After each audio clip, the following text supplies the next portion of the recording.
And that's exactly the reason why I'm no longer allowed to enter the state of Nevada. But that's unfortunate because it's in the way of everything else. You can which is go why around. I haven't left. That's why I never go outside of California to the United States. I go to other countries. How much airspace is there to that block? Like, are you not allowed to fly over Nevada either? You have to go around. No, so I'm not allowed to fly myself over Nevada, but other people can fly me, because otherwise the problem was they couldn't like bring me. They couldn't arrest me and bring me over Nevada airspace, which was a problem. So like the only solution was they had to allow me to travel past, but not myself. So I can't drive or fly over Nevada. Which is a good thing because you don't have people flyers. You're just going to get these weird tickets. Like, why'd you connect to Utah via Seattle? Why are you going over to Mexico to go over to? Why'd you fly, like, you flew over Nevada, but on, like, the Z-axis? Well, just a big V. I mean, you could always take the Arizona route. I didn't have to go to Seattle. I mean, wait.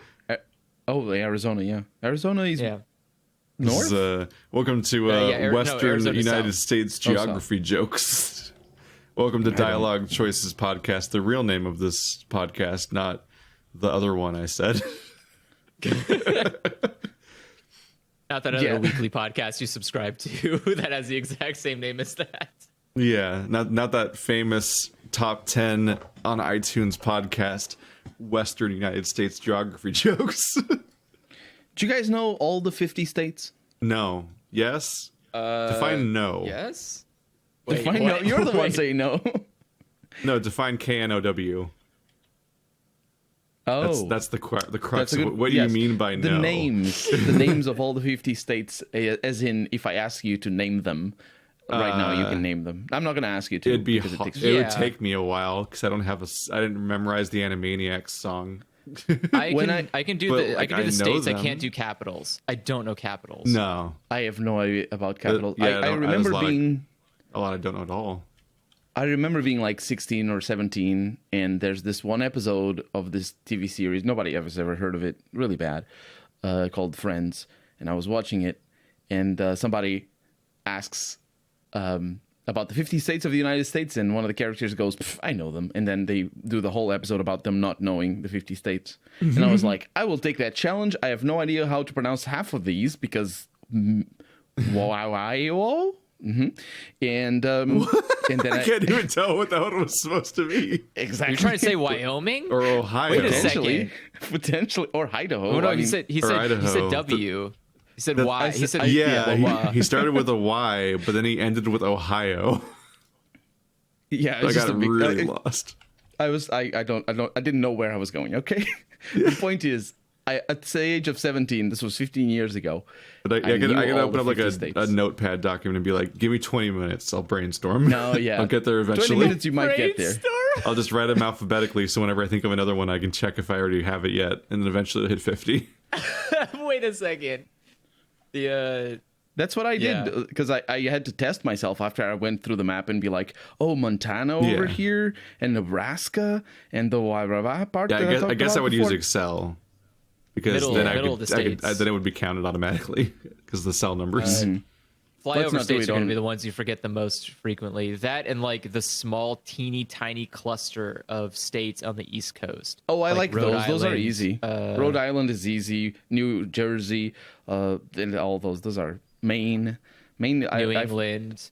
New England. That's true. I had like I don't know why I did this, but I had like mnemonics where I would like tidy them all together. So I remember there's 6 ones that start with MI, like Mississippi and Missouri. You've literally put more effort into memorizing the states than I have. Yes. But I forgot them all because it's been too long. I mean, not all of them. I know the states, maybe. But not the rim that I talked about before. Certainly not the capitals. I mean, Florida is the capital of Florida. The capital of Florida is Miami. Yeah. That's the one. I was like, it's not Florida, right? I think you said. No. I think you just said something insane. Yeah, you said the capital of Florida is Florida, and I was like, no, it is definitely not. Florida is a dumb state, but not that dumb. Yeah, I wasn't sure if it was Miami or Orlando or what, but I don't think there's a city of Florida in Florida, or at least it's not. It's not the capital, at least. Is there a state whose capital is just the name of the state? Yeah. New York? New Jersey? Oh, yeah. Texas? No, wait, Texas? Oh, no, I'm sorry. The capital of Florida is Tallahassee. See, I don't fucking know capitals. Oh, it's Tallahassee. Yeah, Tallahassee. A name I only know from Zombieland. That's the thing. I can't remember state. I can't remember like state capitals because it's like the most worthless information about a state. Yeah, New York. I think New York is the capital of New York, isn't it? Yeah. New York capital. The only It's New York City. The thing is, it's not. It's technically not New York. It's Albany. It's Albany. It's Albany. Yeah, Dang it. Albany's the capital of New York.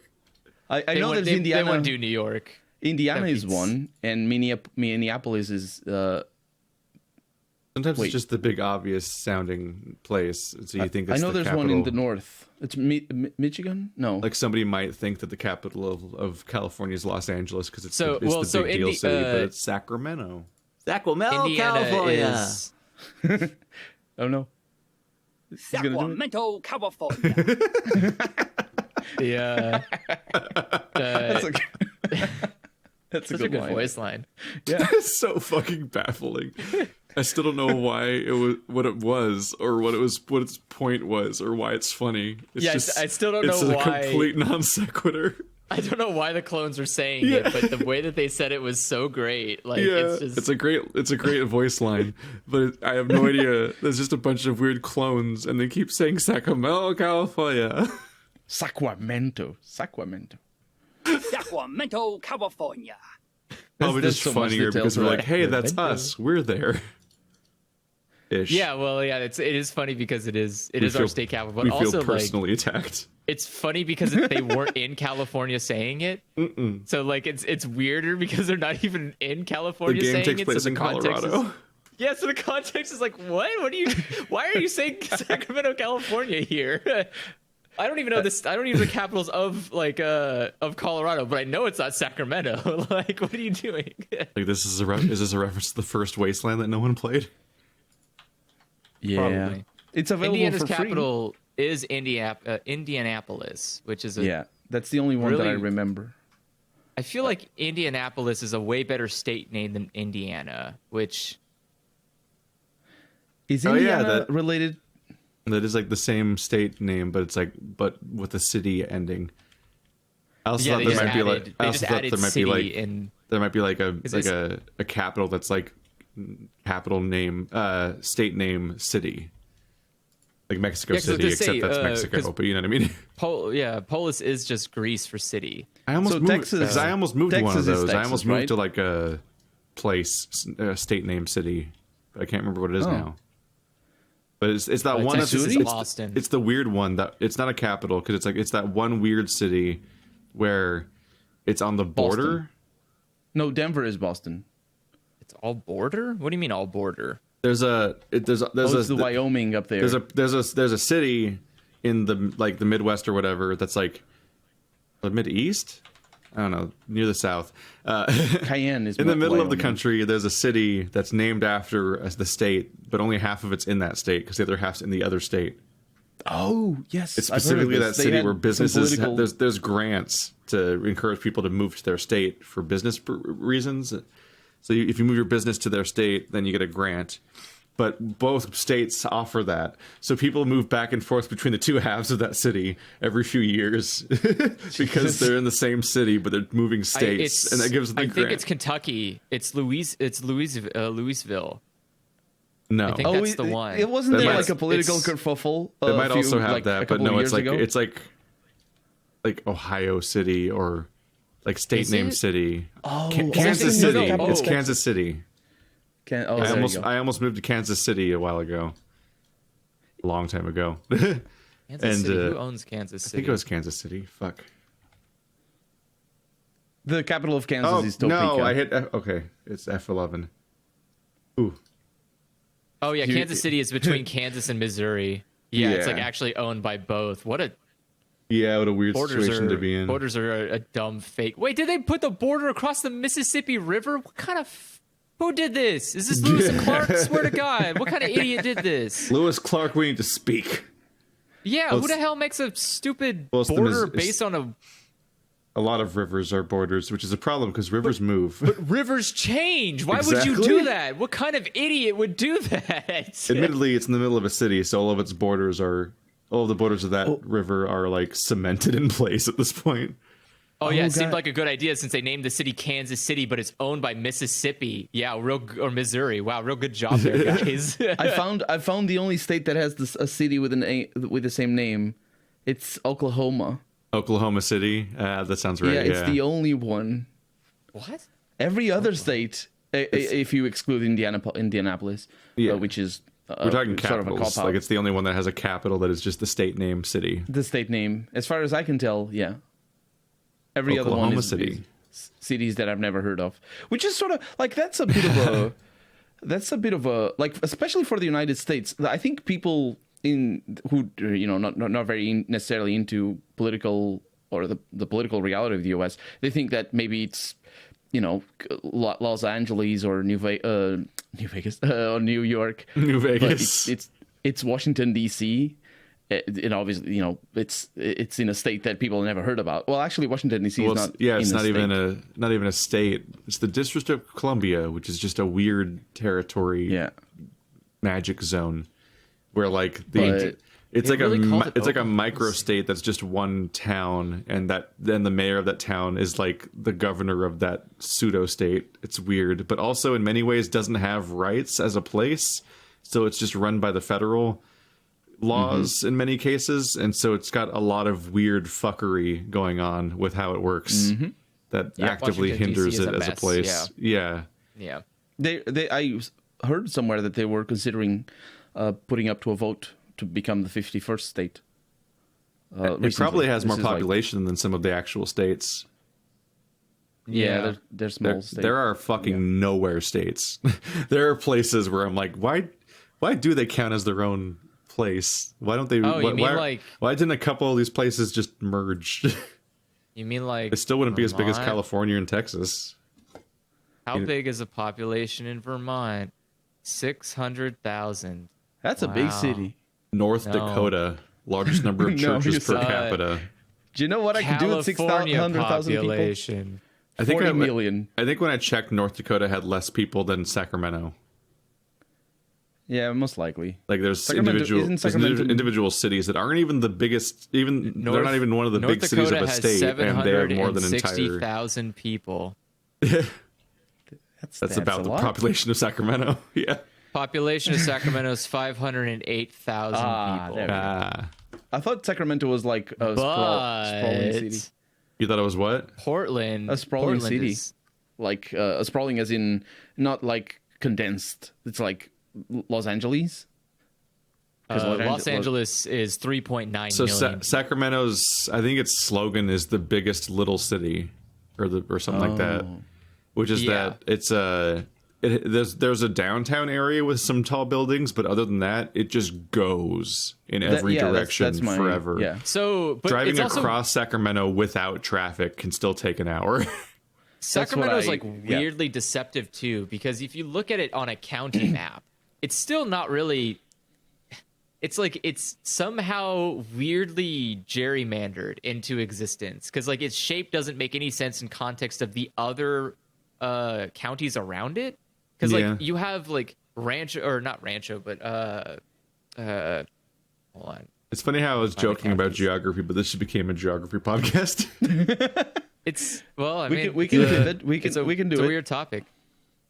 So you have like Sacramento County, but then next to it you have like Amador, El Dorado, and found it? Placer. But Placer County is like this huge Placer. nightmare mess, or Placer or whatever.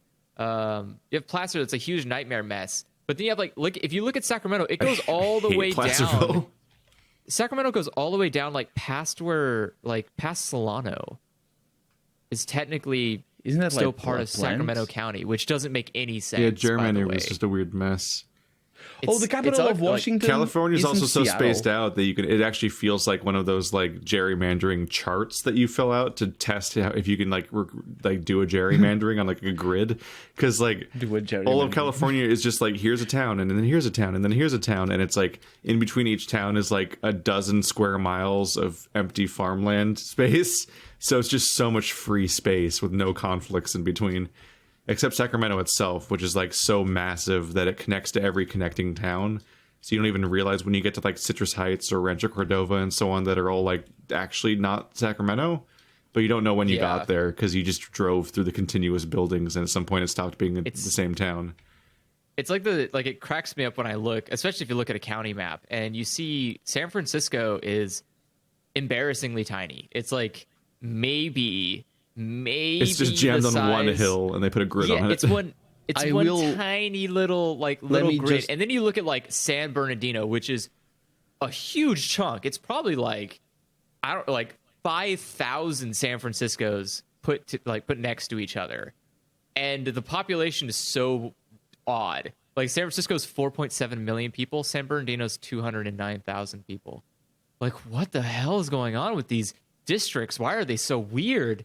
It's just, I don't know. Then you have like Fresno, which looks like an ugly boot, just in the way of what I imagine is perfectly good other counties that could exist. The distribution can be so weird too, because like there's there's a Nevada county in California. I don't know if I can travel through there.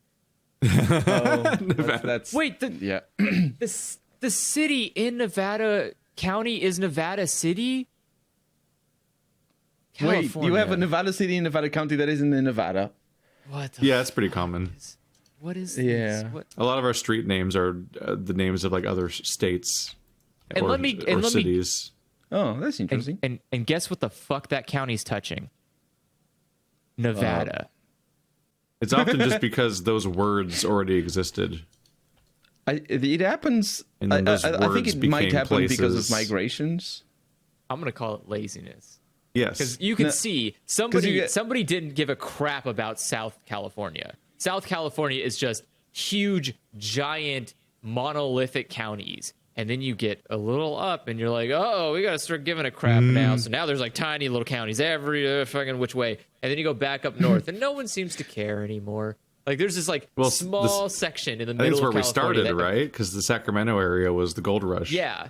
But like, well, yeah, that's the thing is like, so the middle of California is the only part that matters. Everything else in California is an accident. And we just kind it's of like how pretend all it's of the there. East Coast was very micromanaged, but then the entire middle part of the country is just a bunch of squares. Yeah. Because they all just carved it up in an afternoon, like, oh, there's the contract, here you go, whatever. It's make it those meridians or those rivers. Yeah. Looking at Anyways, borders are dumb. Don't follow them. Yeah. Yes. But it was always funny looking at a map though when I started going to college and everything and seeing Google Maps and I live in a town and my town feels big and chunky and it takes a while to drive around in it. It's got all the different types of stores and things. Then you look at the fucking map and it's like, okay, there's Fairfield, there's Vacaville, there's Dixon, there's Davis. Davis is pretty big, and then you get to the fucking Sacramento, and it's like the solar system when you have a scale model that has the sun on it, and it's like, oh my god, like Sacramento is this eternity ball that will one day grow to consume all of the other cities. Yeah. My first experience of that magnitude was when I also with Google Maps when I went to the big cities in East Asia. And I just compared, like, went really deep and just compared the sizes. And I'm like, this is like the Matrix or something. Because it is just such an enormous... Like, when we think about structures and buildings in sci-fi movies and stuff like that, we tend to think of, like, a big spaceship. Or maybe you have a Dyson sphere or the Death Star. I think, like... The cities that we real create life as humans has impossible, sprawling, crazy stuff. Yeah. This, like it's because there's not all the gardens, all the forest, everything that exists in there that isn't concrete and cement and all that. It's all also put there on purpose. So it's like even the gardens are not like natural as a in a way. So it's just a big Dyson sphere. except Yeah. it's very close to Madison the Square floor. Garden. Wait, I don't. What? is Madison Square No. Garden just an arena? Yes. I think I mixed it up. Madison What's the name Square of the Garden's an arena. What's the name of the park in New York? State Oh, Central Central Park. Central Park. Park. Central That's Park the is also it's a man-made thing. Yeah, it's like the hyper yeah. artificial Yeah. location. Yeah. It's such New a York boring. was a- It's such a boring name that, as somebody who's never actually been to New York, I always want to call it Madison Square Garden because that sounds And guess- better. And it is like a and- big. It's a rectangle, but it's like Yeah. It's a big also square. in New York, right? Yeah. And Yeah. guess what that Now that, used that's to where be they in that learn. park. That's where they have to put the bombs because Godzilla made babies there. Oh, I eggs. thought that's where they put 'Cause- the Super Bowl. That I was talking about in Godzilla, but Oh, right. in Godzilla, that's where the because Jurassic Park was very famous, so they wanted to have raptors in their Godzilla movie. So they're like, it's a girl. Godzilla's a woman and made a bunch of eggs, and they're all going to hatch in Madison Square Garden. We got to blow up Madison Square Garden. That's a lot That of feels fish. like a Michael Scott type movie. Yeah. Madison Square Garden's a really unfortunate situation. Or not Madison Square Garden, the Central Park is an unfortunate situation. Oh, I that thought used to you were be- going to say Godzilla's an unfortunate situation. No, Godzilla's. Well, I mean, its context Depends. is unfortunate, but I'm glad it's. I'm glad it isn't nearly as depressing as its historical counterpart. But yeah, like because Central Park used to be affordable housing, for Oh no. non-whites, but New York needed a park, and there was only one place to put it. To And that remove was the place where pores. yeah, it was you had to put it where you didn't want people to be anymore, and that was What a poor great track housing. record we have for that stuff. Isn't America's Manhattan interesting. Island like half of it owned by a single family, something like that? Staten Island. No, That sounds true to the bullshit that things usually have. I don't know if it's Staten Island. I have heard that name. I don't know what it means. I said Staten Manhattan Island is. but I don't know. Staten Island is just like a shitty. It's like San Francisco. It's a shitty like accident floating in the water that we built buildings on. Yeah, well, like the big city of New York, or rather, I say the big city, but the Big Apple, maybe. What island is that? You're talking about Manhattan. Manhattan, yeah. What Manhattan's did I say? like the actual heart. I think it's at Of, Staten Island. Yeah, Staten Island is below it.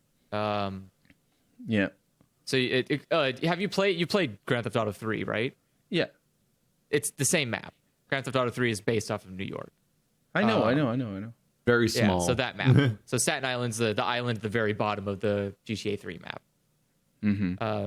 Manhattan's the one that's on the right, on the top right, and then Jersey City's on the top left. The And bad then part Brooklyn, of the map. Brooklyn didn't get added really. part of the Brooklyn's like a really small. It's the worst side on part. the I hate it. What, Jersey? Yeah, I don't like it at all. I mean, everybody hates Jersey. Jersey It's or the- Brooklyn? I thought you said Brooklyn. You hate Brooklyn? Brooklyn is the first part, right? Is the part where you start the game. Yeah, Brooklyn's a small little area you start the game at.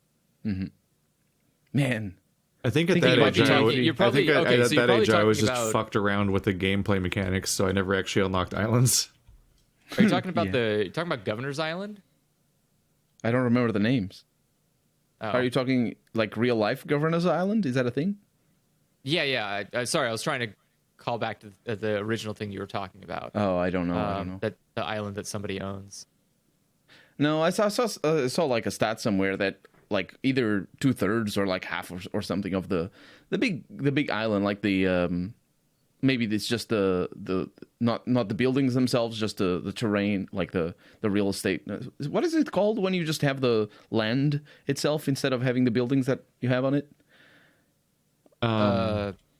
It's not real estate because buildings are also real estate. It's just like Just what's the land word? ownership? Yeah, you just guess. you're just a land baron basically. Land baron, yeah. Yeah. I think Well, if you- like I mean, I'm If the you baron own of all land. land.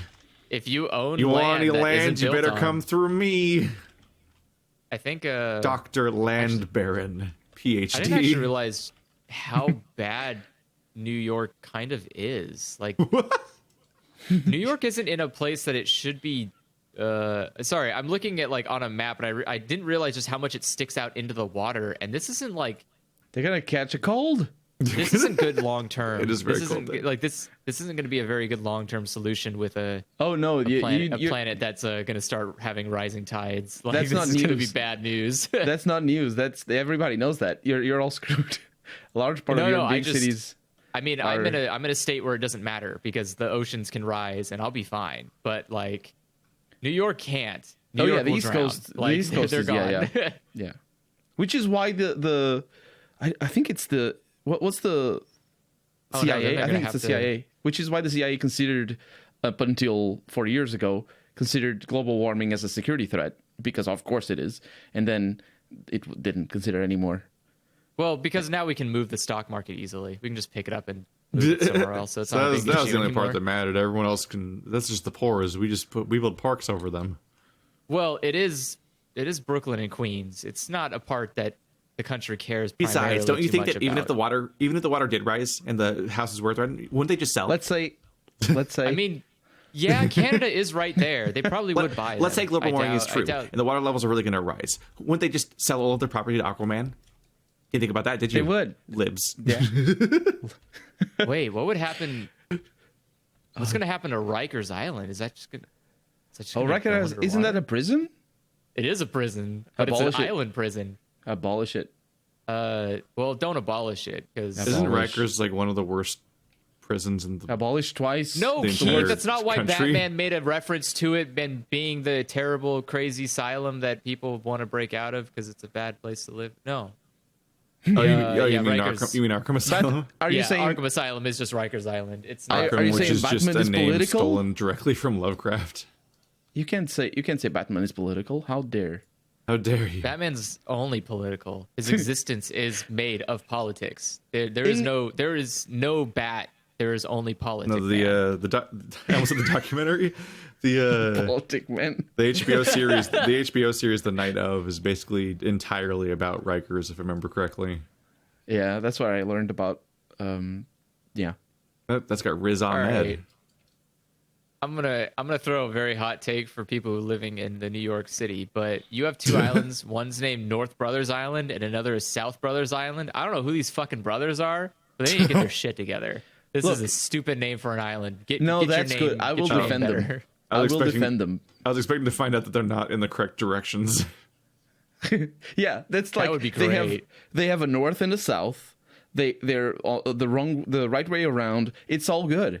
Well, ask Virginia. Why is there a West Virginia and not an East Virginia? What is that all about? It's always a little. That's I was about to say. Like it's a little funny when things aren't coupled up. Like you have you have like North and South Dakota, but then you have like for pretty obvious reasons. There's like Northern Ireland, but the other one's just Ireland, aka real Ireland. Yeah, okay. And then it's like we have like a Virginia and a Ireland. West Virginia. So we have like real Virginia and like is Pepsi okay, Virginia?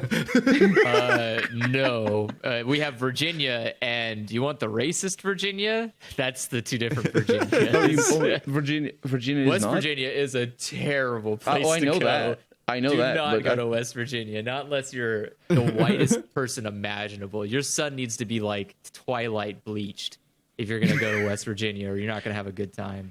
Why am Yeah. I bleached? Yeah, you need to be sparkling in the sunlight, because otherwise, I pray for you. Where does Twilight take place? Colorado or something? No, Portland. Portland? Yeah, Takes place in Portland? Oh no, sorry, no, I think it's Seattle. Actually, it's Washington. It's Washington. It's not Seattle, but it's in Washington. Sorry. Yeah, it's like it's clearly not a big city. It's clearly like some hills town. I mean, how big could it be? It's West Virginia. No, West Virginia is It's- pretty big. it's not. It's Is West it? Virginia. Yeah, it's bigger than Virginia. Oh my god, really? Yeah. No, I mean when I say bigger, obviously I don't mean Is I don't it mean really? just the. I mean like in terms of That makes the population. name is even what I weirder. mean. Oh, I guess That's not, because probably not technically correct. they're getting No, I by thought on it like was- a lot of. They're getting by on Kentucky not pushing them on a really obvious border stealing. But yeah, What? if you Really? look at a map, Kentucky definitely yeah, has no, claim no. to ownership over half of Virginia. West- like they're just the population they're pushing of- their luck here. Like what? population- Like it's a go board and they're about to win. like if you look at West Virginia, Virginia goes past West Virginia, which is like Kentucky should go like, no, your hard stop is at the West Virginia border. Oh, that's right. You don't get to That's be right. like you don't get to be like Virginia up into me, and then West Virginia is just kind of hanging out there. Like, no. That's right. West Virginia and Virginia has such a bad name that Virginia is further west than West Virginia. Yeah, well, so West Virginia is north of Virginia, so Yeah, it should actually be just North Virginia, North South Virginia. Virginia. But like, So just to clarify, West Virginia has 1,800,000 people, and Virginia has almost has 8.5 million. So I've let this I wasn't podcast be wrong. about the map of the United States for half an hour. we also have New Jersey, but no Old Jersey. Where the hell's Old you Jersey? need to forget those. You need to forgive those. Those are Old I Jerseys can't in abide Europe. by these. This is bullying. Where did Old yeah. Jersey go? It's your old Jersey that you left at York the- is it's fine, also don't in worry. Europe. All the Yes. not news are in Europe, and then they came here and called it New Except that. New Mexico. We New don't have that Hampshire. in Mexico. There's a Hampshire somewhere. And Yeah. now we have the New Hampshire.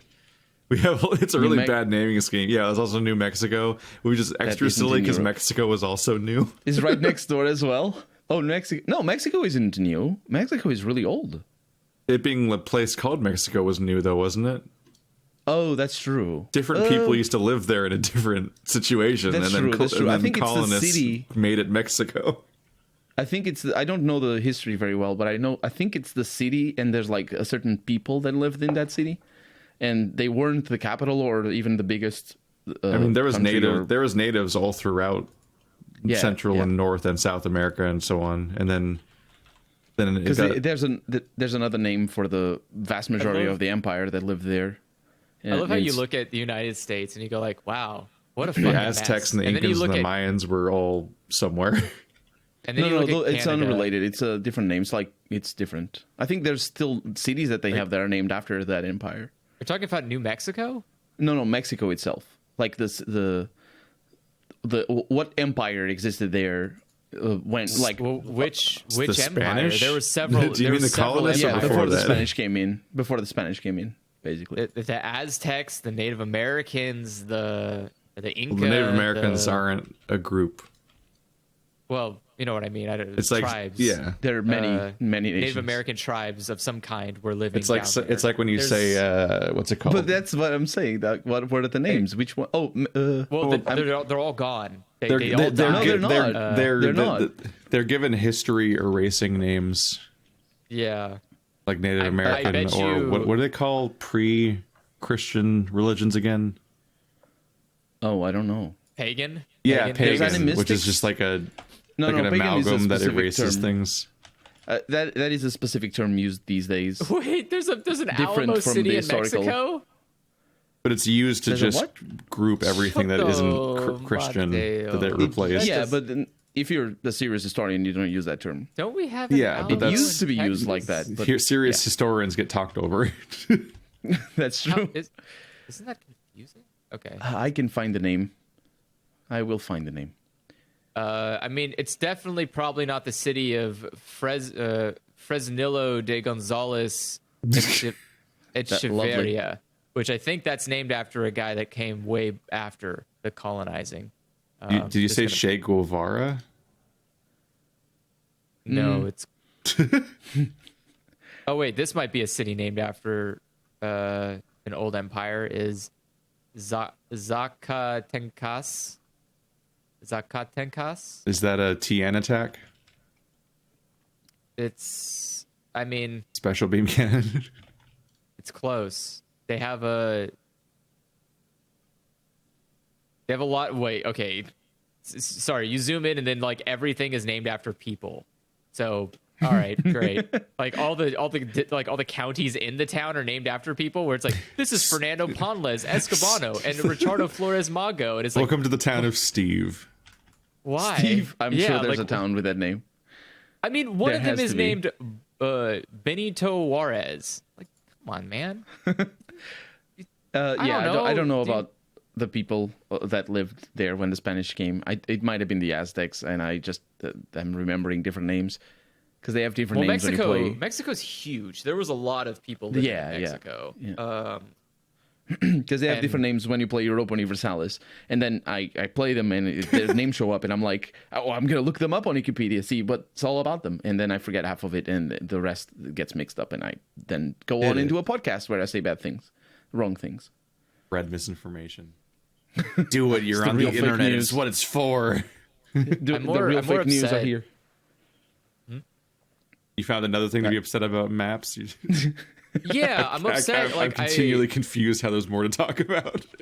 I'm upset because I was just zooming out to go to Mexico, and I look up, and Canada is organized. They've got their shit together.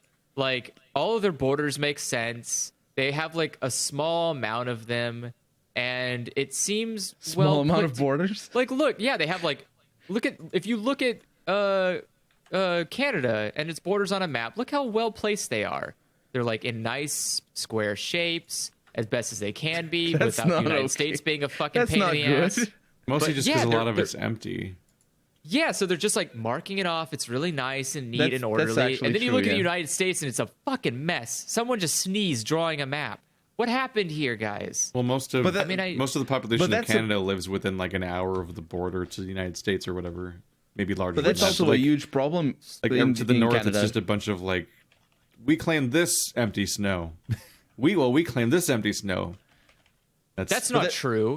Are you Actually, saying yeah. that no one lives in Chicken 224?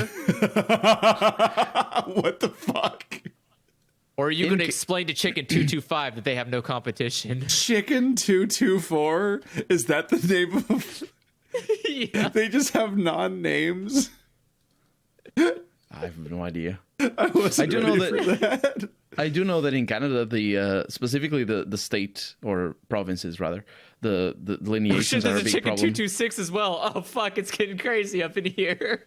They're a huge problem up there because of the First Nations. There's every time not every time, but a lot of the time when I hear about stuff that goes on with the government of Canada and the First Nations, it's always like they just they put a line in here or either because it's what is that pipeline that they're canceling?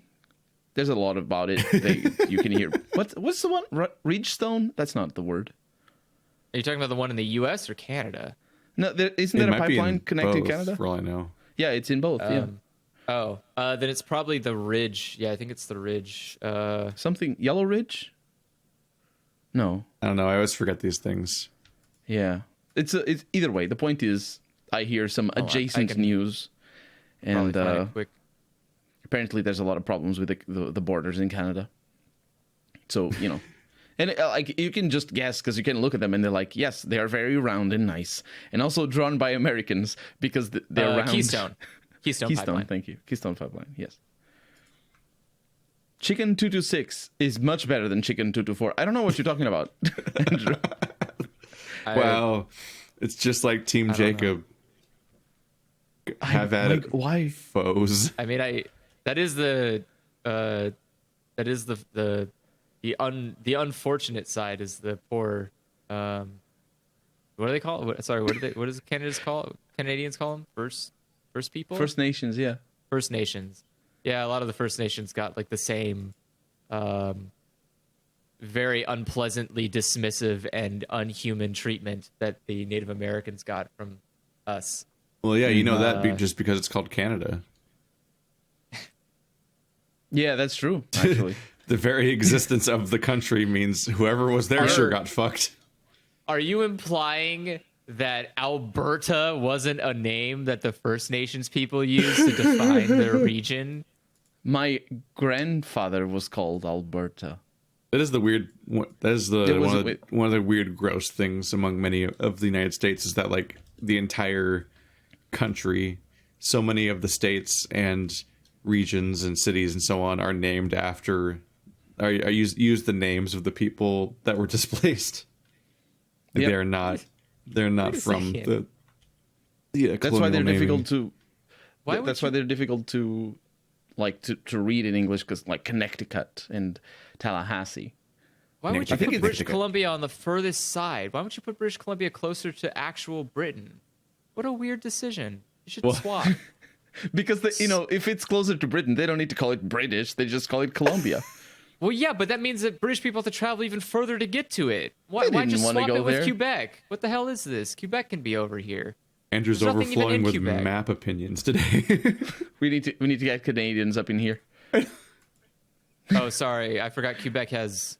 Quebec, Is it not pronounced like that? Qbert, Quebec. Quebec. Quibby. I don't know. Maybe. If it's Oh, like no. French, The capital Canada- of is Canada Canada going is bankrupt? a failed streaming platform. All right, that's Are enough they still maps. up? I'm sorry.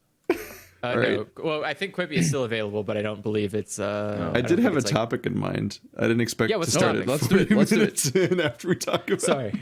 that sounds good. Really lost control here. It's just the warm up section. You know how it goes. I've been No, getting in for- arguments for- sorry. again, as I do.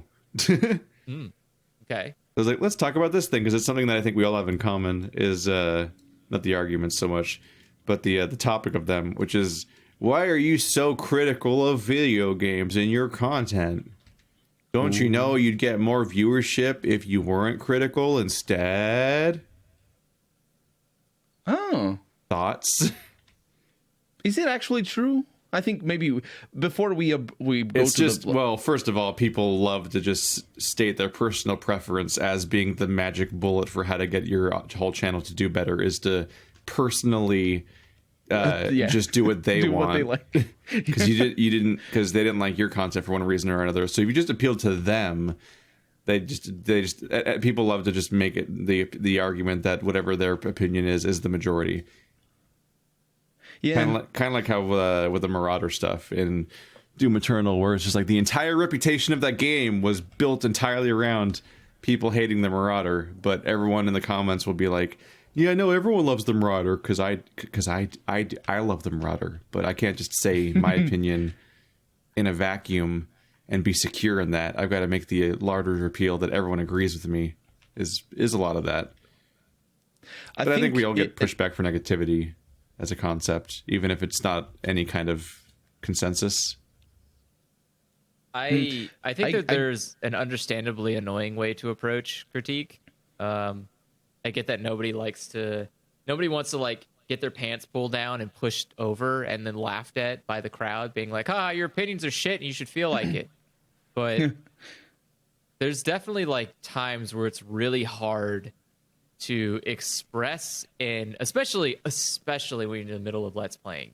Sometimes it's really hard to try to like create a video essay formulated level critique about something on the fly. You're in the when middle like- of this you're blind playthrough of a game where you don't have the complete picture and won't until you're done, but please have a completely measured response to everything that takes everything into account, including what you don't know yet. Yeah, like I can say that I'm definitely making general sweeping statements about, like, say for instance Honey Pop that I'm playing.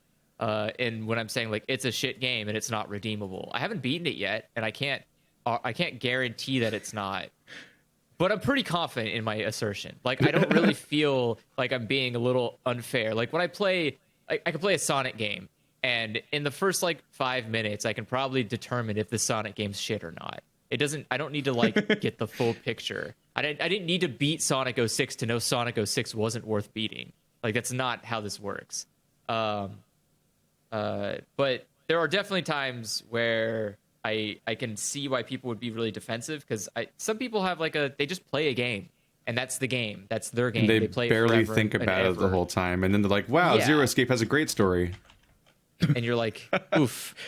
Because I It is didn't tricky. because I zombie consumed it the whole time and didn't think about it, and then all the twists blindsided me because I didn't think about them, and then I also didn't question whether they made sense, and then I just accepted that they were good twists because the game framed them like they were good twists, and then I just believed them, that and definitely- then that made me think it was a good story. it is tricky to get a critical perspective of story in that sense. I just, as I mentioned, I seem to mention it every podcast. I'm playing New Vegas, and I went to a place called it's the White Glove Society. I don't remember the name of the casino, but it's like an hour. It's basically a little DLC, but it's the main game. It's like an hour of a whole sort of isolated storyline that is in there, And if you're playing that and looking at what people are telling you, and what's going on, and you do the quest, you get to the end of the quest, and you're like, okay, well, I did the quest, and that was a little story. But there's so much detail if you're critical of what they tell you. Like, for just as an example, you meet right at the beginning of that casino, you meet this Brahmin baron, or basically cattle rancher, and he comes all the way from California to Nevada. Sacramento, California.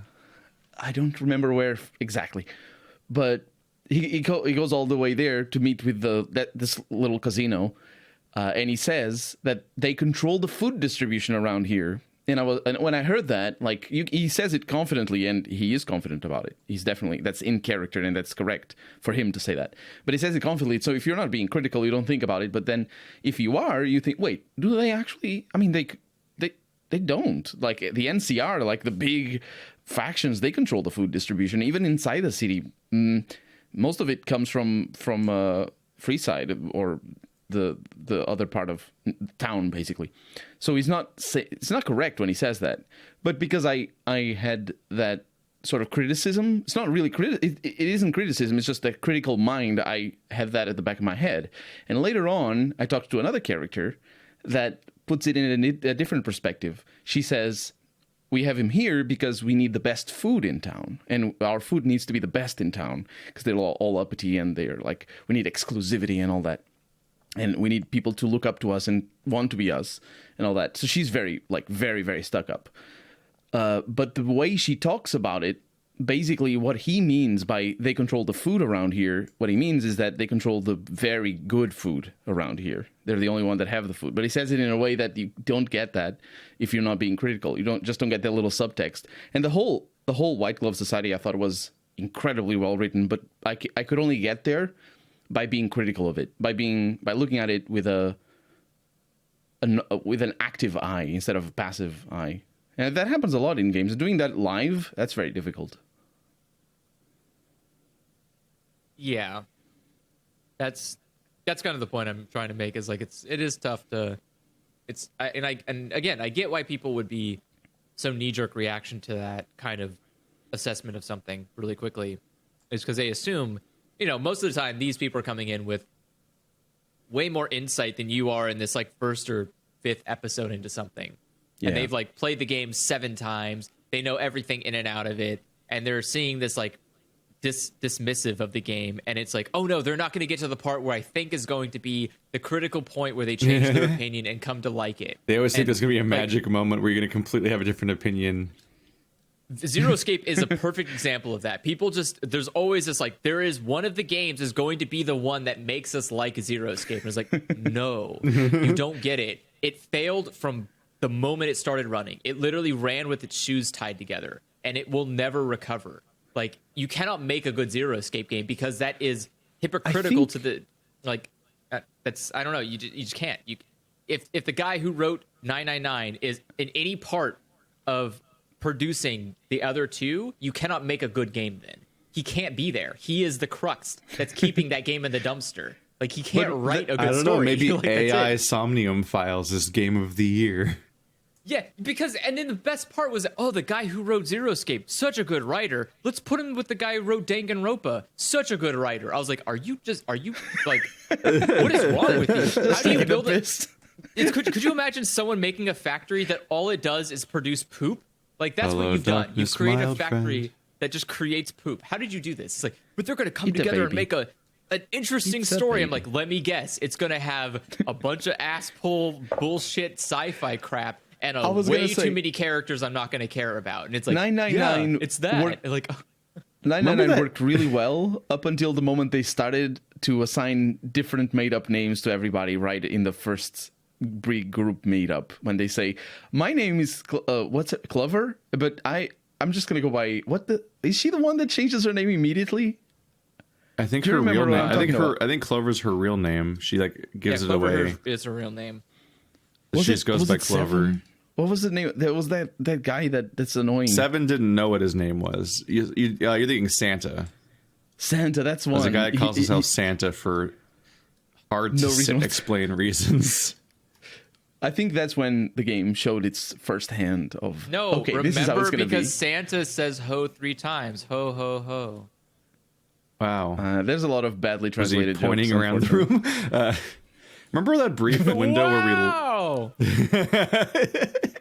Remember that brief window where we liked Danganronpa? For like a month, because we were watching the anime on a weekly episode basis, and it's like, wow, this is an interesting setup. I like how this. Then like the twists started happening, and none of them were satisfying. Every single one was infuriating.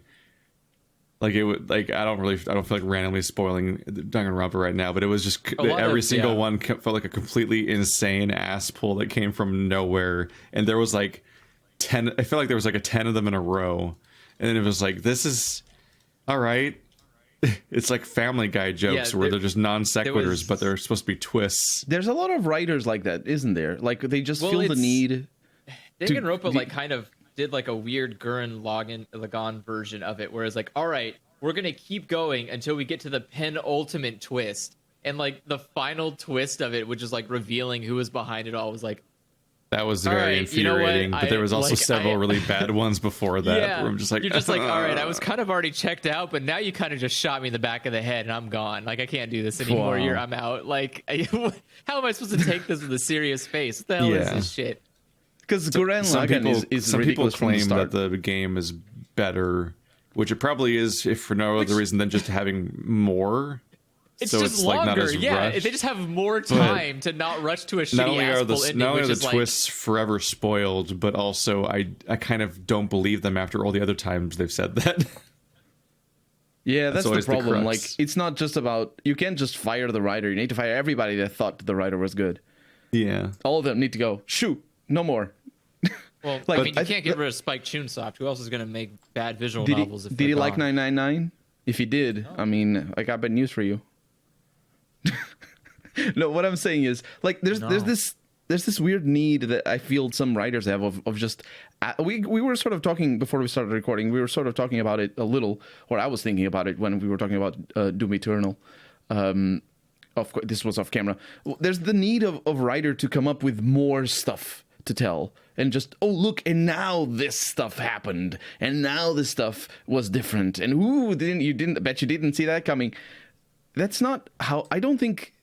I don't understand how people get to that point when they decide to write a novel or write anything really, because that's not what writing is about. You're like, you can have stories about that, but you need to. It's a lot harder to pull it off, because basic fundamental storytelling has more to do with how you control the expectations of the audience than what you're actually delivering. It's like, think about a story around like a spooky story around the fireplace. That's the most fundamental storytelling. It's simple. It's a single punchline. It's simple, but that's how you hone. If you get used to that, that's how you hone telling a story. And in writing, it's obviously different, because the reader has the control, and in gaming, it's the same thing as the control of the pacing. And if they want to stop, if they want to go back and read, but to a large extent, it's still the same premises. You don't need to come up with all these, oh, now he's a robot, and now he lost his memory, and he's his own son, and oh, time travel now. Oh my God. We're kind of in the middle of like an era of like cataclysmically bad writing moments happening, and like in not only just games, but like entire franchises and television shows and movie things and so on, all ending in like horrifyingly bad ways. That completely poisons the whole well of you ever enjoying any of the previous elements of it retroactively in many cases. Like in the cases like Supernatural and Game of Thrones and the Star Wars sequel trilogy and so on. And then we're like, we didn't realize how bad things could get. Like we all saw the prequel trilogy of Star Wars and we're like, well, these aren't very good. And that we thought that was the bar. That was like the floor of how bad things could get. And then like Rise of Skywalker happens. And then like we keep having a series of shows that end like impossibly badly.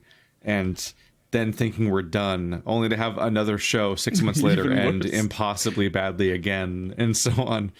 and it just keeps like I was not invested in the show. I didn't watch it, but although I'm getting a little invested in a weird sort of way because fucking I think is it Grimbeard? I think Grimbeard or somebody is doing like a episode by episode review of all of Supernatural, and they're like 4 episodes in, and those are funny little videos to watch. But I've seen at this point like 3 video essays just about Destiel and the ending of Supernatural and just the cataclysmic collapse of that show.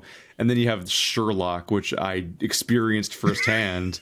And oh my God, Sherlock season 4 and its finale in particular it felt like unprecedentedly bad. And then you have, of course, like Game of Thrones, which at least you can understand how it happened, which is that like they ran out of books, and then also the creators wanted to jump ship and end the show too quickly. So you get like a weird Spark Notes version of the show where the final season has a series of events that in the abstract would make sense if you're just summarizing the plot of a better show, but that summary is the whole season.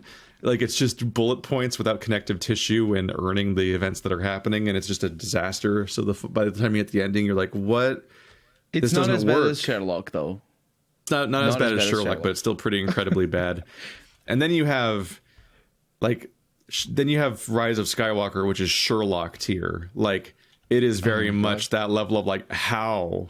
I don't understand how this was made. I don't understand how something so expensive and it was so much pressure for it to be good, and so many people clearly invested in making it good, and they have to stick the landing.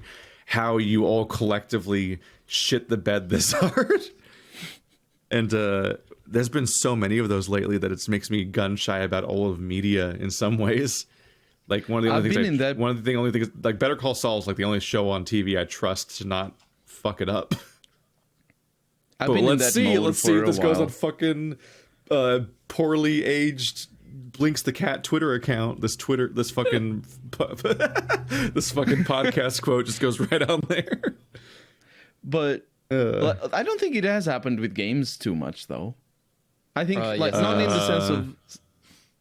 It happened to Mass Effect twice. It's doing it to the plot of Halo right now. Oh, yeah. Halo's fucked. Oh, no. God. So here's the thing. People write a lot of stories with an ending in mind, but endings aren't profitable. Yeah, so I was going to say. You don't want to end push them something off forever. So you don't want to end something if people like something, which is like a good example of this is One Piece, where arguably One Piece could have ended like 20 years ago, and we probably would have. Is it been still fine going with it? Yeah, is it the one that's still going? Oh my god, I thought it was the other one. It's the only one of the big 3 that's still moving along. The Naruto creator literally just got his most recent series canceled because he's not good enough anymore. He never was. I'm calling it right now. Naruto sucks. Oh, you mean like a samurai thing that got canceled, huh? Yeah. I get all my manga news from Super Eye Patch Wolf. Yeah. His stuff. Yeah, because his new series. Well, I mean, I get it. It was boring as shit, but it got canceled, and so like Oda's the only, and like Kubo published his weird little fucking witch thing, but not really because he's Kubo and he's actually a bad writer, so he doesn't have a plot. He just wrote some cool little one shot, and everyone got super hyped because it's Kubo, but there's nothing there. He has no substance to go with because he's a bad writer. Aww. Oda's like the only guy still trucking along from the big 3, and he could have ended like 2 decades ago, and it probably would have still been a good story. But it's just he's going on a rollicking. At some point, that franchise transcended into being a Doctor Who, where it just is the Eternity franchise. Yeah, I mean, there's an argument to be made that like One Piece could just be, because the argument is that there's little islands, and each island's its own self-enclosed world, and each island you could have millions of these islands. I mean, the difference being that like Oda isn't a monster. He's aware of like the commercialism, but he's not a human trash bag. And he's like, look, I'm not gonna let it go forever. I'm gonna end it. When I as somebody who read One Piece at the beginning at least and understands basic story signposting, I thought the grand line was going to be the ending. It is the ending. That's clearly how it's framed. But they get to the grand line in like 20 years ago. Like they've been at the Grand Line, or I don't even know what the story is now, but like the Grand Line is a milestone in the distant fucking rearview mirror. So you went first. You're in the Blues. Because that was just like the island arc or whatever, where the more important pirating happens, and that's it. That was just a basic milestone, not the ending. For a very quick One Piece geography lesson, because the One Piece is the friends you made along the way. But so in One Piece geography land, there are four seas. They're each corners of the sea: north, south, east, blue. We're back to geography. Are calm seas. Yeah, we're back to geography. They're the four seas. This is where you start out. You start out in east blue. And the nice thing about the East Blue Seas are that they are surrounded by a calm belt, which means that people can't come in and go. Like, I can't travel from north to east because there's a calm belt in between where boats can't travel through unless they have some kind of non-wind-based propulsion system, and which is only owned by like the Navy because they have the money to do it. Any Water case, lore. So that exists, and so from there, all of them connect to what is called the upstream mountain, which brings you to the Grand Line. And the Grand Line is literally in the center of the... So the planet's made of 90% water and 10% islands. And water so world. in the center of that, like basically the equator, think of the equator. The equator has both the Grand Line and the New World inside of it. And the New World is just is like just the back end of the upstream current. So to put it in perspective, you take a route to go up a mountain to go into the equator. You go through the equator, and the mountain that you climbed up reaches all the way around the world, and you get to that other end of the mountain, and you go around that mountain, either above it or below it, depending on what social status you have. And once you get to the other side, then you continue on to the New World, which then ends at which will then end where the blue seas are. And so the end of it is basically where it began. And to so go that's around like, the world, basically. Yeah, basically the journey is around the world. And so that's like the Grand Line. And it should have turns been out they've been leaving a thread behind them this entire time. And once they get back to where they started, it'll join and it'll become the One Piece. Because we're all one piece when you get down to it, man. So the One Piece in theory is like that continents used to exist, and that there was a cataclysmic event during the Dark Ages that is They're no gonna longer find the recorded in magic history. relic that merges all of the land back together in a cataclysm. No, it's not about Ending fixing all the life world. on man. It's about explaining the world. Like that's the thing is like the theory in One Piece is that One Piece is actually just the history that's missing. It's just because there's a piece. Is there any in-universe text about what the One Piece is, or is this the fan theory? So there is text in the world that talks about One Piece. So we've kind of been like over the past I guess you could call it a decade, but it's probably been more like 5 years. Over the past 5 years, we've been getting a lot more hints. Oda's like, all right, guys, this is the home stretch. We're gonna start talking about shit now. Because I think all the way up to Candleman, there was not even a single hint at what the title even was. It's starting to feel like the last DLC of Dark Souls 3, where they mention Dark Soul again, and you're like, ooh, the Dark Soul. Exactly. So the idea is like in the beginning, especially during the Grand Line. The Grand Line is a lot of build up to basically the rest of the game, or the rest of the story's mechanics, which is go to island. Island is thing. Move on to next island. Because East Blue is very consistent with its islands. Like they're all just normal islands with people living on them. But then the moment you get to the Grand Line, everything gets to be like a funny, wacky Willy Wonka land. You get to one place it's full of fucking dinosaurs, and you get to the next place it's just Arabian Nights, and then you go to the next place it's like snow only. It's weird. The Grand Line's just a weird, fun, crazy mess. But halfway through the Grand Line, you start getting drops. You start getting little crumbs called phonoglyphs. And phonoglyphs are basically if someone wrote tablets in Latin and then the government killed everybody who knew how to speak Latin, and that's what they are. And so there is a law. You are not allowed to read these phonoglyphs. You cannot learn the language of it. The last people who did got completely exterminated. They got genocided because you're not allowed to read these. You got to fez it. You got to find the brown fox jumps over the lazy So frog, yeah. whatever the rest of it. I don't remember, but that's the goal. Is like one of the crew members on the ship, Nico Robin, is an archaeologist, so she knows how to read the language, and she's interested in finding out the history because she wants to know what happened in between this time. That's her passion. So she's just that's literally the only reason she's even wanted as a person. Like she has a bounty on her head because she knows how to speak a language. And so like the story is you just following along, doing a fun adventure. And sometimes these islands just happen to have these blocks that can be read by her, and they have history on them, and she explains them, and like they talk about stuff. It's the in-universe ARG.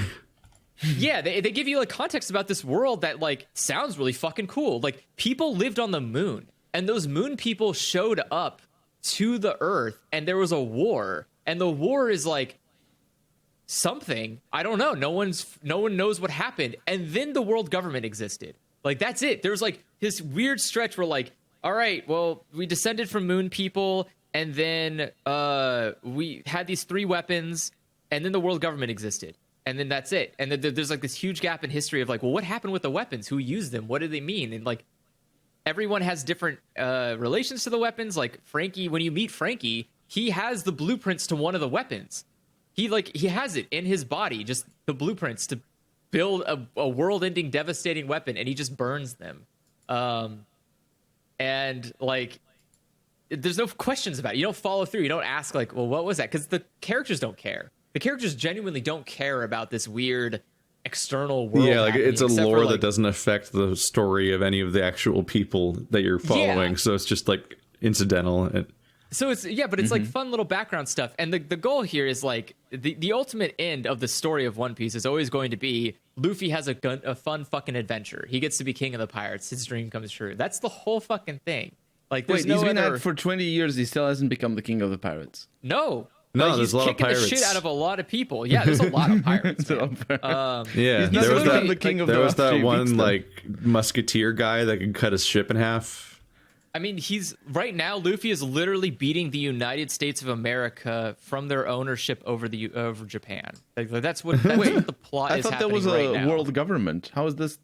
No. So right now we're in the Wano arc, and Wano is just a 1-to-1 of Japan, and that's it. There's no mystery about it. It's just Japan, and it's owned by a pirate named Kaido and his 1,000 beasts. And Kaido is just like this impenetrable, monolithic giant man who can turn into a dragon. And that sounds like he's gonna have a hard time beating that guy.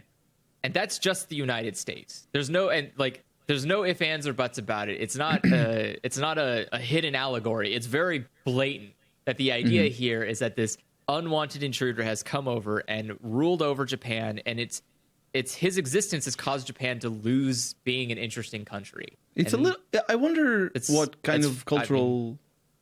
I wonder what kind of cultural anchor point that is based on, because it reminds me of Code Geass, that also has a similar story where. I mean, Oda likes to pick basically the joke is always that Oda has a board of really unfortunate things, and he throws a dart at it and just makes a story around it. So like one of his islands was about race, like just fucking bad racism. It basically just like fishermen are just supposed to be an allegory for minorities, and they're treated as like lower class beings. They're not allowed to come out on the land because nobody likes them. They look like fish. They're ugly. They're often enslaved and traded on a slave market that isn't legal but isn't frowned upon either. Like there's not like a secret allegory here. Like it's very obvious. Like, oh, I get what you're saying, Oda. Like, yeah, I know who these people are. And it's funny because the first time you meet a fisherman, he's a bad guy. Like they put the story gives you the context. Like fishermen are just bad he's like people. The second villain. Yes, after and they tell you why he's a villain. The clown. They give you after Buggy the clown. Buggy's the first one. But Arlong is the first fisherman you meet, and he is a bad guy. He's literally enslaving a town of people. But when you go to the Fisherman arc, it does like a super like 180 on you. He's like a sawtooth shark, I think. Yeah, he's a sawtooth. And like the reason he's like that is because he was part of a pirate crew that basically was just a bunch of fishermen going around having a good time. They weren't doing like, they were pirates, but they weren't like crazy people. They weren't going around like subjugating people. They basically just went around and freed slaves. It was like their entire MO. They would go and steal slaves from the rich people. And they did this like entire thing. They saved a bunch of these slaves, and one of them they decided to bring back to her home country. And because it was a human. So there was a human, they were bringing her back, and the leader got killed, or not got killed, but he got shot trying to bring her back because the government was waiting to pounce on them for freeing the slaves, which they didn't. The world government's owned by the rich people, and the rich people own the slaves, and the slaves are not supposed to get escaped. So they sent the world government to go get the slaves back. And so the world government was waiting in ambush and shot him. And the whole thing was like, he could have survived, but he was racist. Like, the Fishman was racist. He didn't like humans, and he refused to take human blood. And the story that spread around was that no human would give him blood to donate. And so all the fishermen had this preconception that like humans were the ones who killed this icon because they would not donate blood to him. And it was like not true, but no one wanted to trample on his name. And so like, that's why he was a bad guy, basically. Yeah, so you have this whole misconception, and like the guy who was there to witness it was that's a little bit lame, though. I feel. Oh, it's lame. The Fisherman Arc is a terrible arc from a storytelling perspective. Because it's the old trope of like, and that's why racism existed, because one event happened one day, and that created racism. Because it didn't even happen. They just thought it did. We definitely didn't genocided and slave traded you all over the world. No, you thought they did. That's why you don't like us. No. I mean, the idea is that the fishermen live with animosity towards the humans because of this event that they didn't think it happened. But the racism is real. Like, they are subjugated. They don't. Like, but like it's sort of, they should live with animosity towards the humans because the humans are racist against them. So not because of something that didn't even happen. Yeah, it's like Bright. It's we're all racist against the orcs because they sided with the Dark Lord in unseen prologue text. And so the idea is that like, so Arlong took it, so there's two different angles from this. You have Jinbei and Arlong. Arlong took it in the negative direction, where he watched Fisher Tiger, which is the guy who got shot. He watched him reject the blood because of his racism, and he took that as meaning that human blood was not good enough to be put into fishmen. And so he took that as like the humans killed his captain, and he's going to get revenge on them because they weren't happy about them doing a good thing, which was freeing slaves. And so, but you have Jinbei on the other side who took it in a different direction, obviously, which is the idea that like, nah, man, like, you're fucking racist. Like, just take the blood. You died because you were unwilling to look past a thing that not all humans do. Like, not all humans are bad humans. You watch this, you like helped humans connect with each other, and they were gracious for it. It's just that other external humans were not. There are bad people here. And so like, you need to deal with that. And like, it paints kind of like a half-assed picture I don't like, which is like, one of the crew members is obviously from the island that Arlong subjugated. And so the contention here is that Jinbei didn't stop Arlong from doing that. He just let him do that and knew that that was happening and had no say about it. He could have just walked over and just beat the fuck out of Arlong and moved on with his life. But he didn't. He just let him subjugate these humans. Because there's a part of Jinbei that also understood that. He like did have resentment about the fact that his captain died doing a good deed for humans. But it's boring, and I don't like it. I don't know. I don't like it. And like, the resolution is really boring, which is like which is Luffy gets like incredibly wounded to the point where he's going to die, and Jinbei donates his blood to him. And that's like the way that they solve the problem. And I really don't like it. It's actually like the least favorite arc that I have is the Fisherman Arc, because it feels like there's a lot of good stuff that could be there. Because it talks a lot about really interesting stuff. Like the world government doesn't recognize the Fishman Kingdom as a real kingdom because they're fishmen. And that's like an interesting point. That means they don't get protection from pirates by the government. But it also means they aren't subjugated to the rules of the government, which is cool because the government sucks, dude. And their rules are shitty because they all just exist to make the 1% better off. It's like, it's only to make that world better for them. And so, there's a So lot like of normal governments. yeah, so there's like a lot of interesting pieces, but nothing connects it in an interesting way. Where Wano actually feels a lot more interesting, where Wano has a really cool, rich history, and its entire basis is about like the problems with external governments putting someone else in power. And so the idea is that like this pirate comes in, takes control, puts another person in control of the country, and the country just like, it's a puppet country. And so it goes to shit because it's just being exploited by this person who has no stake or care about this country's success or survival. And it's interesting because you don't get to see an island in that regard. You don't get to see an island that's like not being like an island's always at threat in some way. Like someone's either invading the island or someone is like a bad person on the island, but you don't get to see a weird political dynamic in an island like that. It's always very, childish. Like, oh, Crocodile's going to kill the leader and be the owner of this island now. And it's like, okay, sure, I guess. What a bad guy. I guess we got to stop him. But this is like an external thing. Like that, Kaido can just leave. He doesn't give a shit. Like Wano doesn't matter to him. It's just a place to produce the arms he needs. If once it stops, he just moves on. He doesn't want to own Wano. He doesn't want the land. He just wants the people to do the thing that he needs from them, just so he can like move on and do whatever else. But then you have like alternative, which is like Don Flamingo and Dressrosa, which is a really boring arc too, and fucking came right after Fishman, which is like a wombo combo of pain. Isn't that like early? Well, yeah, but no, it's late. It's like so. Oh, it's late. Okay. So Fishman Island was like a 2-year arc. Dressrosa was a fucking 4-year arc. So you had a solid like 4, 5, 6 years of just bad One Piece arcs, and it's like, oh my fucking, can we please get out of this? What's happening? I don't. It's gotta be. It's like it's seriously a different like economical scenario for series like those. Because if that happens in the US, like if your TV series is crap for a couple of years, then you get canceled. Well, so the thing is like One Piece as a show continues to exist mostly on its like notoriety alone, because it's universal. I mean, like the idea is its targeted demographic is children between the ages of like 5 to 10 years old. That's why. Who it's for. And those they grow kids out of it. Yeah, well, that's the thing. Everyone in Japan, like it's, I'm being like superfluous, or not superfluous, but I'm being like, hyperbolic here. But like the joke is everybody in Japan has read One Piece at some point.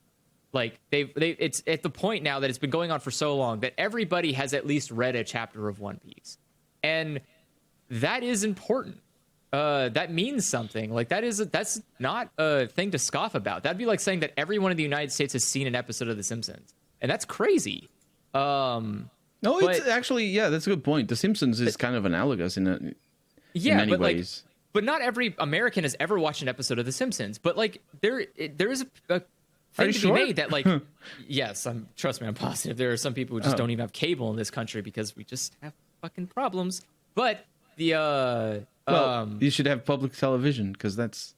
But it's not public; it's Fox owned, so you wouldn't see it there. But like, also, some people can't get public television because coaxial cable lines don't necessarily run to all points in the United States because we don't have a good infrastructure support system, because we fucking don't follow through on the money we give to companies, and they just free market excuse their way out of fucking doing things. It's okay. Telecommunication companies are fucking scams. Wait, but, you don't get TV coverage all over the United States? No, not every home in the United States has coaxial cable running to it, meaning they cannot have television. They'd have to get satellite, and satellite is a third-party provider not provided by the government, and there's no public access available television for all United States citizens.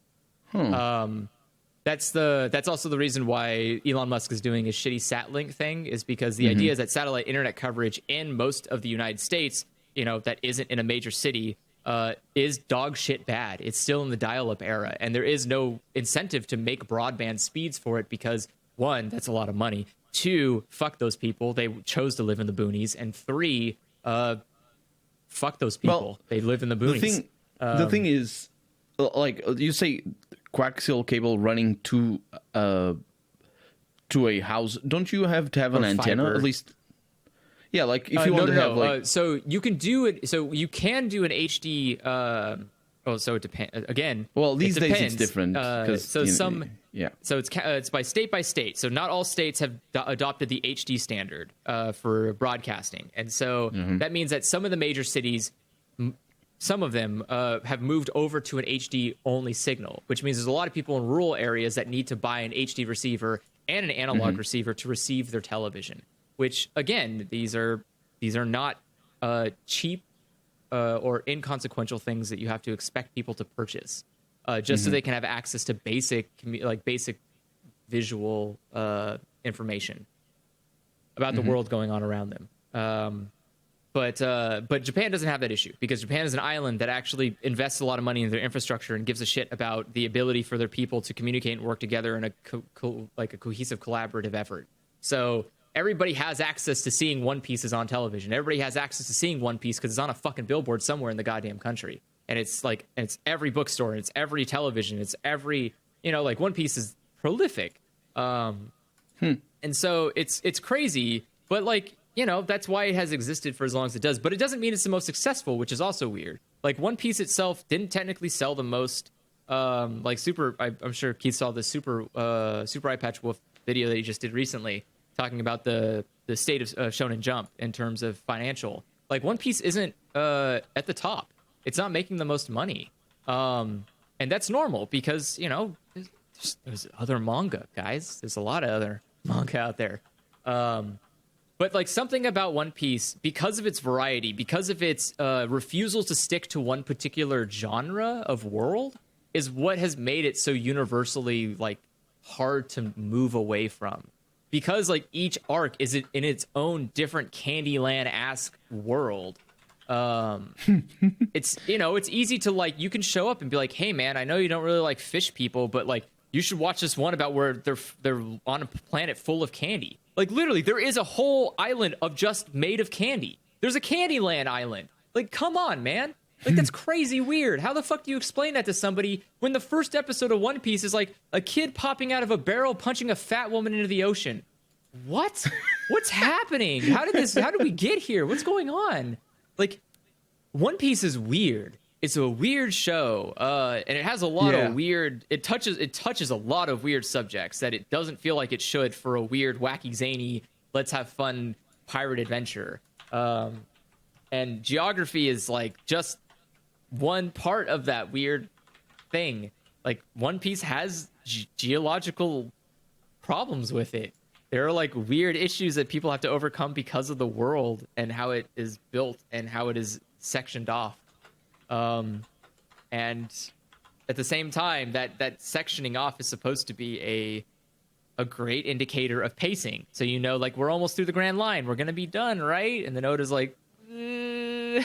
you probably got to make this mortgage though. Let's go to a whole other section of the island. There's 15 more islands on the other side of this mountain. Shit. And so I don't know. One Piece is funny. One Piece was supposed to be over I know it was supposed to be over 15 years ago because there's an interview with one of the editors who was yeah, Oda said that he has the ending done. He's ready to go. We're getting close. And then Shonen Jump had some problems with series and commitments to them.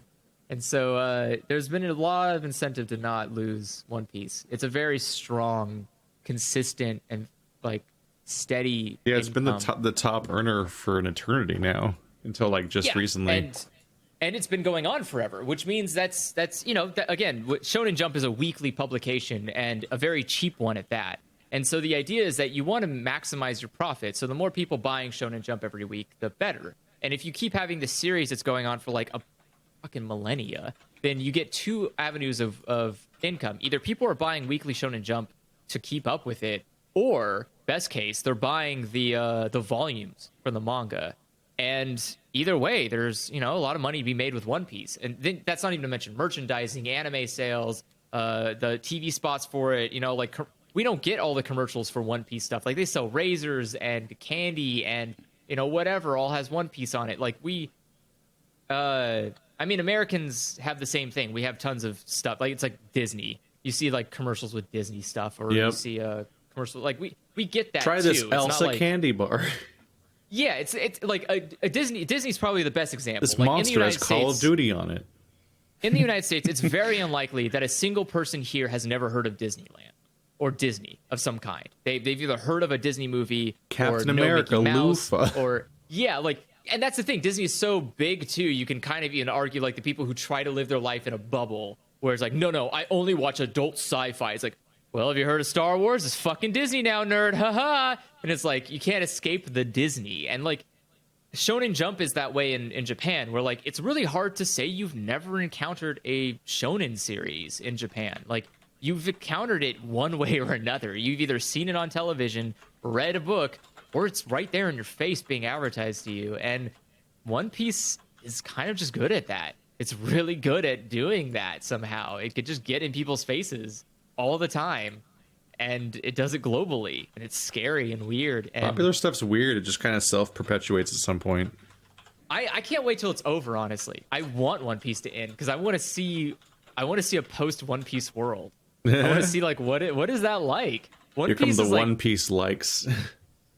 It's been, but it's like even for me, I've been reading One Piece for 25 years. Like 25 years of my life has been dedicated to following a series that there are times where like I've been in situations that I've thought to myself like I may die before this series ends. Like I may not live long enough to see the end of One Piece, and that's kind of rough. But then there's other times where I go like, shit, maybe I will only live until One Piece ends. I may die the moment it ends. Like maybe I'm only holding on this long is because I'm waiting for the fucking end of this thing. Yeah. So it's keeping you here. I thought I was reading a forever franchise, but then it just ended. Naruto? No. I have experienced no Naruto beyond the Chunin exams. All right, you never know what happened to Rock Lee. Yeah, no, it ends with Rock Lee's surgery. That's the end of all of Naruto for me. Just like how Bleach ends when they save Rukia in season 2, and that's the end of all of Bleach, which is probably for the best. But no, it was the big fucking surprise fucking baller ass move that Walking Dead pulled. Was just one day they're like, hey, surprise! By the way, this is the final issue. Oh, They put out like a surprise. I think the final issue of Walking Dead was like 100 pages long, when it's normally like a 22-page comic, I think. And it was just like, yeah, this is the end. Surprise. It like wraps up the arc they were currently in, then abruptly cuts to an epilogue like 10 years later of like how the world is like in the future, and then it just ends. It's just the end. It was not advertised. No one knew in the previous issue that the next one would be the end of the entire run. It was just surprise one day that this is the final issue of Walking Dead, and it's huge, and it just ended one day. I don't think I could take that. I don't think if One Piece ended, if I read a chapter and I got to the end of the chapter and so like that was it, thanks for reading One Piece, I think I would fucking die. I think I'd have a heart attack. I'd be like, what? Wait, what? No, what? There's anime that is a little bit like that. At least it feels like it. I don't know, man. That's like it just ends in Walking middle. Dead. I don't know. Like, yeah, you go on if you're going on for that long, it's weird to like something just ends. It abruptly just goes away. Well, we're starting that arc now in the show, but was it called Brand New World? No, the Brand New World is when they encountered new factions, I think, that involved Negan and everything. But it's more to the future arc, essentially. It's like they encounter a society that actually seems like it has legs and a new government, and it's kind of this back and forth pull of like, oh no, is this going to be us rebuilding society? But like, are they just going to rebuild society as being the same as last time? Like, it's interesting because it poses that question of like, wait, if we are going to successfully defeat, like rise above all the endless tribes that are fighting each other in Walking Dead, and also like reestablish a world order again, but also rise above the whole zombie apocalypse stuff and kind of get back to normalcy on some level. Are we just gonna is it good enough just to accomplish going back to the way things were, or should they be aspiring for something better than the world that was destroyed? which is a way more interesting thing to kind of end the show on. Then they like climactically kill some characters, then jump forward in the future and see the epilogue from the perspective of the younger characters that were either were children or were barely born over the span of Walking Dead, and they're like the main characters of the epilogue, and it's like they're inheriting the new world, which is an interesting way to end things. It's gonna be pretty fucked when they figure out how to do it if they try to do it in the show, where basically every character important to that storyline is gone or dead.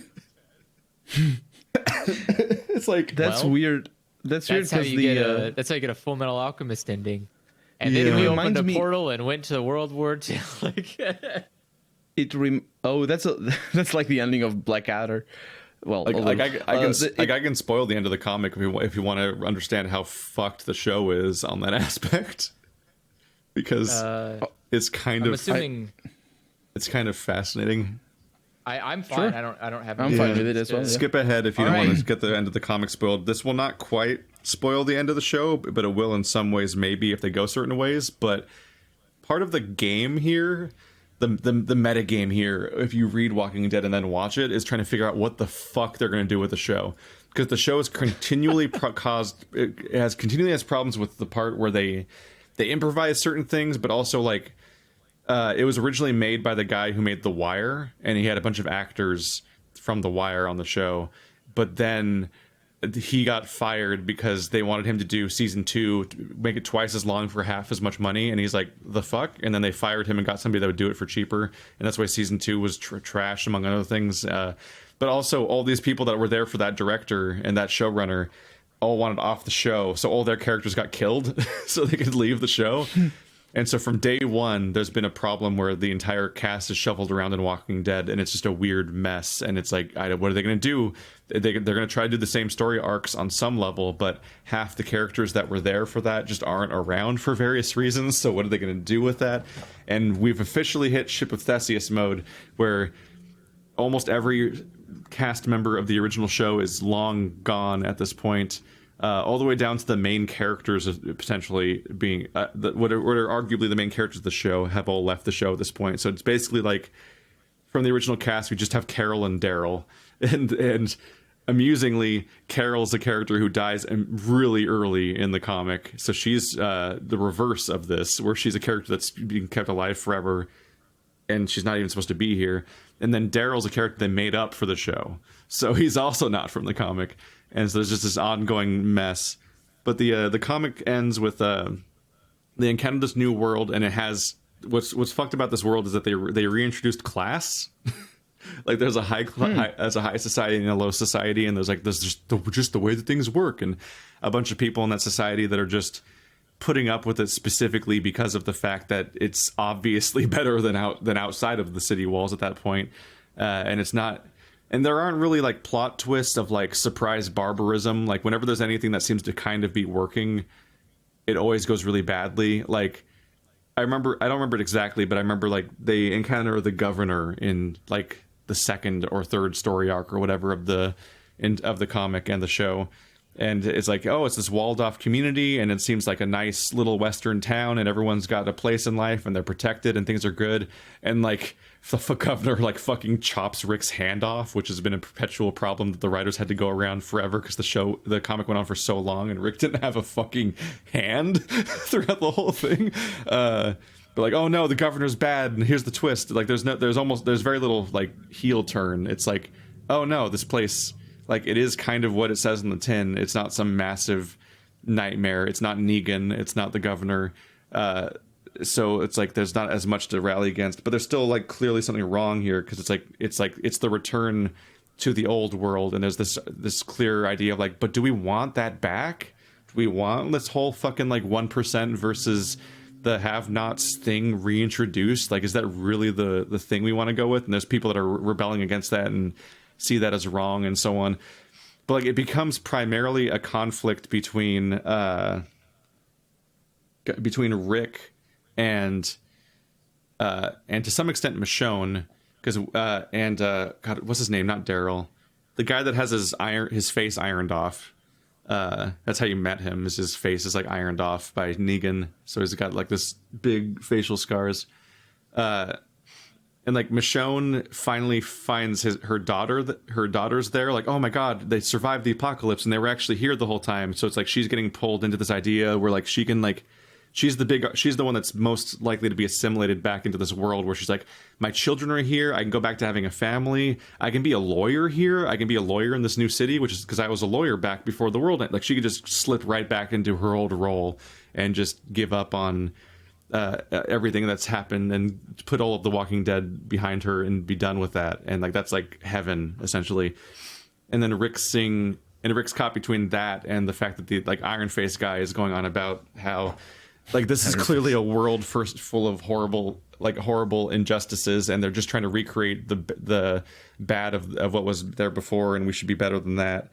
And it's one of those situations where he's right, but he's being way too aggressive about it. So like he's going to like cause a big problem and get killed for just going about it the wrong way, essentially, or at least what they deem to be the wrong way. So it's that kind of shitty situation where Rick's gonna kind of agree with him, but also end up having to kill him in that situation. But like, so here's the issue though: is like Rick has left the show, and Michonne's left the show. And Iron Face guy went across the entire country to the Fear the Walking Dead location and is in the spinoff now. So he's not in the main show either. So all three of these characters are not in the main show. But then on top of this, fucking like after, so in the comic, Rick gets in the comic, Rick's the leader of this world has a shitty little spoiled brat of a son, and Rick is threatening their way of life by rocking the boat here. So this guy sneaks into his fucking bedroom at night and kills him. He kills Rick, the main character of the comic. Like in the shocking reveal, like mid-sentence, he just fucking kills him, and that's it. Like that's because just like anybody else, Rick can just die, and that does not go over well with several characters, and they kind of take over, and they kind of like reassert, they kind of assert their own power of the situation, and this guy ends up in jail. I think Carl goes for his big revenge, but ultimately just imprisons him, and he just essentially goes to that jail to taunt him every day, and he's gonna he's essentially on camera because the guy that killed Rick is just gonna be living out the rest of his days as a murderer, and living and just sitting in jail. They flash the future, and it's Glenn Jr., the son of Glenn and Maggie, and he was born in the zombie apocalypse but was too young to experience it. So he's like, as this like 18-year-old or whatever, he like runs like a circus show essentially, where he rounds up what few Walking Dead can be like rounded up out in the countryside, and he like brings them into the middle of town and like parades them around as like a freak show, as as a curiosity, because like everyone's so desensitized and so detached from the original threat now because it's so far in the future. And Carl can't handle that, and he sneaks in and kills Glenn's things. So it's like this big, it's like this legal battle where like Carl is like, it's this old, he's seen as this out of touch old man that doesn't respect property and goes after like these Walking Dead things, and like he's essentially doing crimes because he killed the zombies that were Glenn Jr.'s property. So Michonne is like the judge, and like it's like this like weird, just like he gets a lenient thing, and he gets let off the hook more or less. But it's like this big impassioned speech about like the state of the world and how people have moved on and don't see the threat and so on, and it's just kind of this surreal like seeing the future kind of read on all of it. But like it's Carl is like goes on patrols with his partner Sophia, who died in season 2 of the show. And like Carl died in like season 6 of the show, and Michonne's not in the show. And like every one of these characters is not in the show. They've all died or left in various ways. Oh, I see what you mean. I think Glenn Jr. is technically going to be back. So many they can just write new characters. So many characters use the ones that they have. So many characters have like been killed or rearranged in various ways. But in one of the weirdest things of the show, Maggie just vanished between seasons. like she didn't die, but she just vanished because like they had some sort of negotiation problem with the actress, and so she just out of existence, even though she was the mayor of one of the locations. Like for an entire season vanished. So, and she was pregnant. So she's out there somewhere with Glenn Jr. for some reason, and they're gonna have to, when she comes back, they're gonna have to explain what the fuck that was about somehow, and they're gonna have to do that in a world where like Michonne and Rick and all these other characters are gone, and it's like, what do we do? What do you do with this? So Glenn Jr. can technically be in the epilogue, but aside from that, it'll have to be all new characters, like exclusively. And this is funny because like there's even in the storyline they were just doing, which is with the alpha and the beta and so on, which is like these it's like the whisperers. They're these zombie people that wear zombie skin and they blend in with the zombies, which is a mechanic established from the first arc, was that you could like cover yourself in zombie gore and blend in with them, and like something about like the presentation and the smell or whatever like makes you pass if you behave zombie enough, like. But it's like it's supposed to say anything words or anything, you're like, wait a minute. But it's supposed to be like it's supposed to be kind of dangerous or it feels dangerous because you're covering yourself in the stuff that could get you like if you get bit by a zombie in this universe, you don't turn into a zombie. Anyone who dies turns into a zombie. So if you get bit by a zombie, it's just so incredibly dangerous, like it's so venomous or whatever the fuck that it will, like the zombie bites kill you. That's what they do mechanically, and then dying of anything makes you a zombie. That's the Walking Dead setting. So it's so the idea of covering yourself in zombie guts seems like it would, like there's a decent risk of like an infection that would kill you. So it's like a mechanic they use really sparingly. But there's this whole group that's like mastered that, and they're called the Whisperers, and they're the Whisperers because they whisper quietly enough that the zombies with their shitty hearing don't hear them. Then that's how they communicate with each other, and they herd the zombies around and use them as a force, like as an army, because the zombies move in herds in this thing, and they're stupid and follow each other basically. So if you pretend to be one of them, you can literally send a zombie army at a village and just wipe them out and stuff like that. Like, but specifically the daughter of their leader gets captured by the survivors in Walking Dead. This is before the epilogue, and it's before the future society storyline. If they get captured, she gets captured by them, and then kind of like gets to witness what other people live like, because she grew up with her mom and the leadership of that organization, and she had just accepted that that's what life was like now.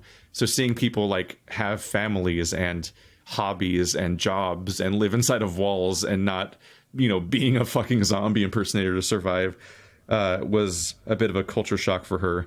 But it's supposed to be this whole thing where like everybody mistrusts her and everybody won't deal with her, and everyone hates her because of the horrible things that have happened, because of the literally a bunch of people's heads are all on spikes because the Alpha snuck in and killed a bunch of people and decapitated them and put their heads on spikes to mark their territory, and including several major characters.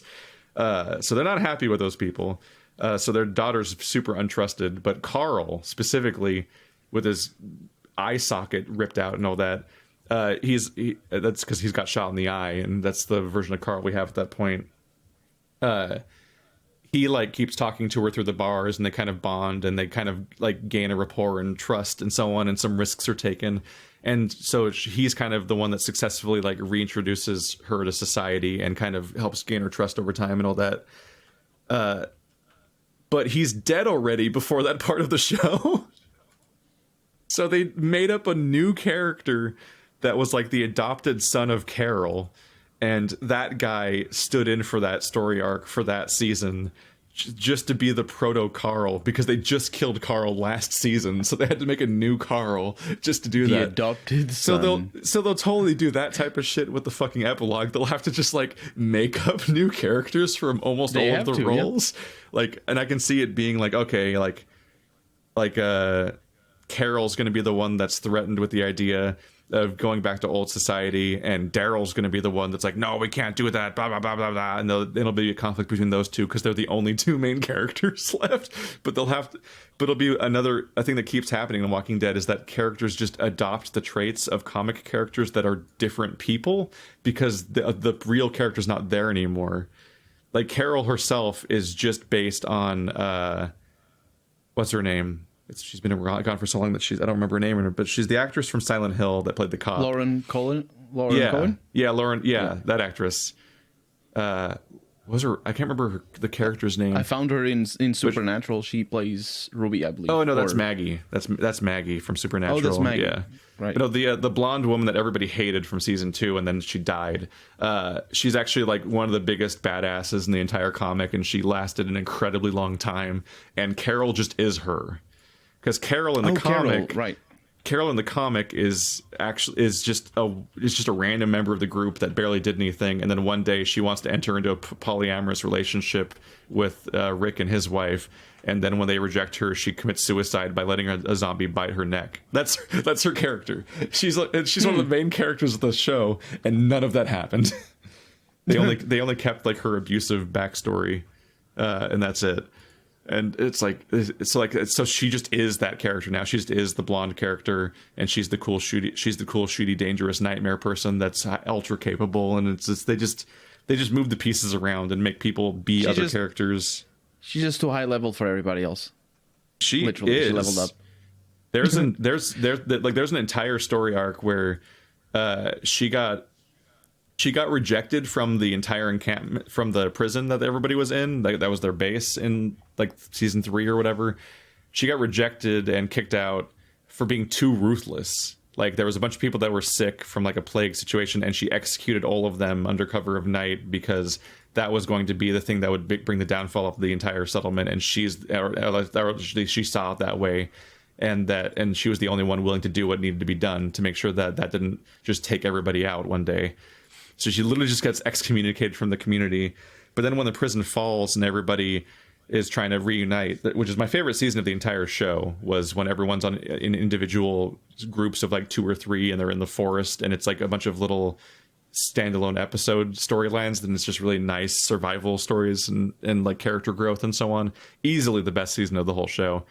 But there's a series of railroads all around the environment that are all going to one like crossing, and there's a group there that's like inviting people to come there because it's like, and like they're inviting people to come there and join them, like it's peaceful and everything. But rather noticeably, you look at the map and like, all those railroads going to one place sure looks like a spider's web. But when they arrive, they're all captured, and they're cannibals, and they're going to eat them. And fucking Carol single-handedly saves all of them while causing nightmare mayhem to the entire settlement. She is actually genuinely overpowered. She's actually a nightmare person. She's just this person capable. She's like the protagonist of Drive. Machina. Oh, the what's his name? Or like he seems Johnny something. I don't remember his name, but the Ryan Gosling character, where like he seems like detached, and he seems kind of like chill and almost friendly, and like he's like this guy probably wouldn't hurt a fly. And then like you see him just being capable of untold levels of violence, and then he doesn't even like regret it afterwards.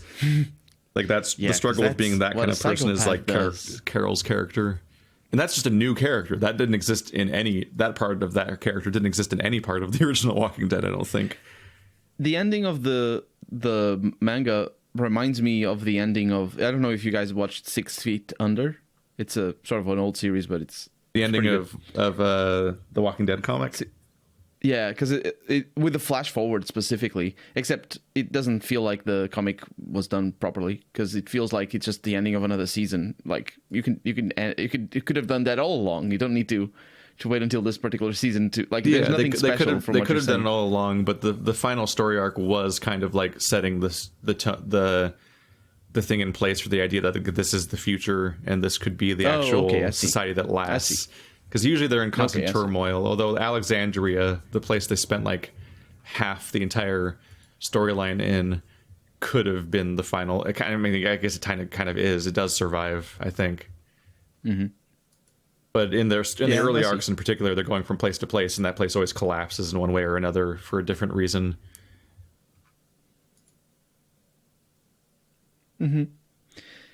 I feel bad for the show writers who are it's Just have to definitely not figure like out what to do with it. yeah, like it's not their fault, you know. Like they didn't force these people to leave the project, and they, you know, and they're probably doing their best to try to like, all right, we're just trying to like work this comic into some kind of television. Like I get it. At some point, the decisions they make are kind of also questionable, but like. Could you imagine, like, you show up to the writer's room, you're like, all right, guys, you ready to write for season 3? And they're like, all right, so, like, everyone's leaving? It's like, what? Like, yeah, like, they're all bailing. So all the main characters need to be written off. It's like, what the fuck? No, there's, like, a whole... We just got done reading all the comics. There's, like, a whole, like, 7 arcs with them in it. What do you mean they're leaving? What are we going to do about it? Like, what are we going to do about these people? I don't know. That's... Yeah. It's a weird situation where you'll see so many of the same deaths happen, but it's like a fucking like roulette wheel. Who's gonna get it? Like, oh yeah, So there it they're is. basically That's using the the ideas. It's like there's the Shane death and there's that guy's death, but it's like a different character each time. And you're like, what? Like, okay, there's the death where the character gets shot in the back of the head out of the arrow with an arrow, and it comes out their eye socket, and they're still trying to like say the word they were saying when it happened, but they're not quite functioning anymore, and then they never quite finish that sentence. But it's like a different character completely.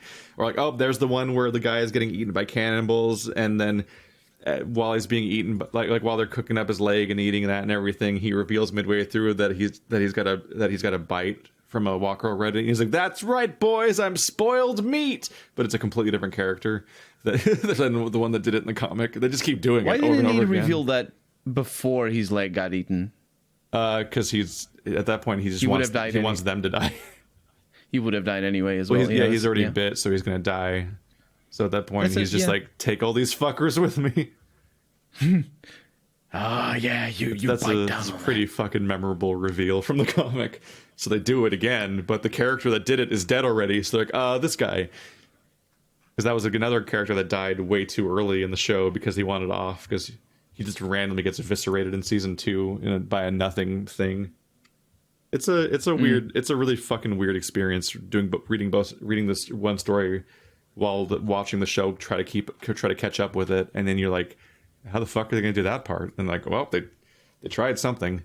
Like one of the big questions, like in a Red Wedding sort of way, like some of the big questions are like, okay, there's going to be the Negan execution scene.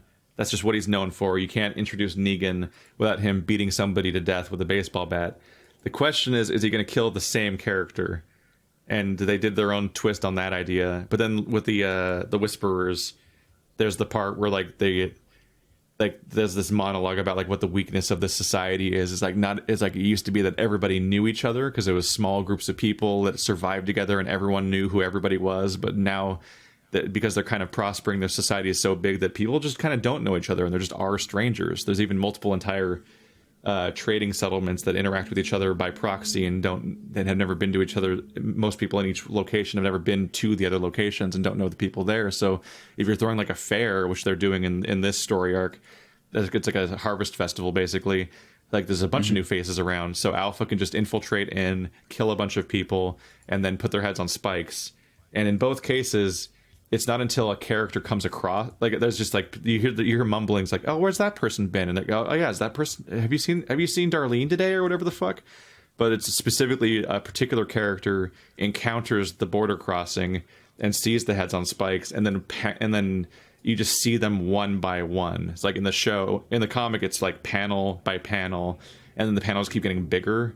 So it's like here's a 4-part panel of some minor characters that are dead, and then here's like these bigger panels, like only two on a whole page. Then here's the full page spread of like the biggest reveal of dead character. And then of course in the show, it's like they scroll from side to side across the heads and give the big close up to a particular character and stuff like that. But all of the people were different.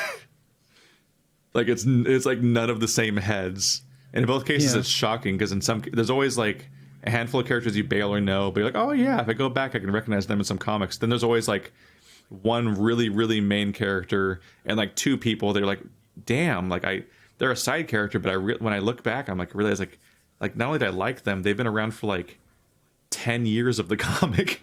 even if they weren't a main character, and now they're dead on a spike. But yeah, it's just a fucking wild card. Like it's like Mad Libs of the comic, where you're like, I don't know who's it gonna be. It's that character. Fuck, shit, that person didn't even exist in the comic. It's a fucking weird ride. You think there's a lot of people following both the comic and the show? I mean, I suppose people who are reading the comic. I'm sure the comic got some probably boost from the show. Yeah, And I'm sure the people that read the comic watch the show. So yeah, it kind of works both ways. Do popular things make each other more popular? Yeah. I realized we really didn't answer the question that I posed. Whoops. Oh, what was it? 2 hours. Oh I'm no! sorry. What? Was that my fault? Did I derail it? No, Apologize. it was all. We got a lot of all of us. sidetracks just in general. But it I was the remember idea. talking about Doom. The question about Is it even worth going? Should it just be next episode's topic? We didn't even actually address it to begin with. I don't think. I think I introduced it.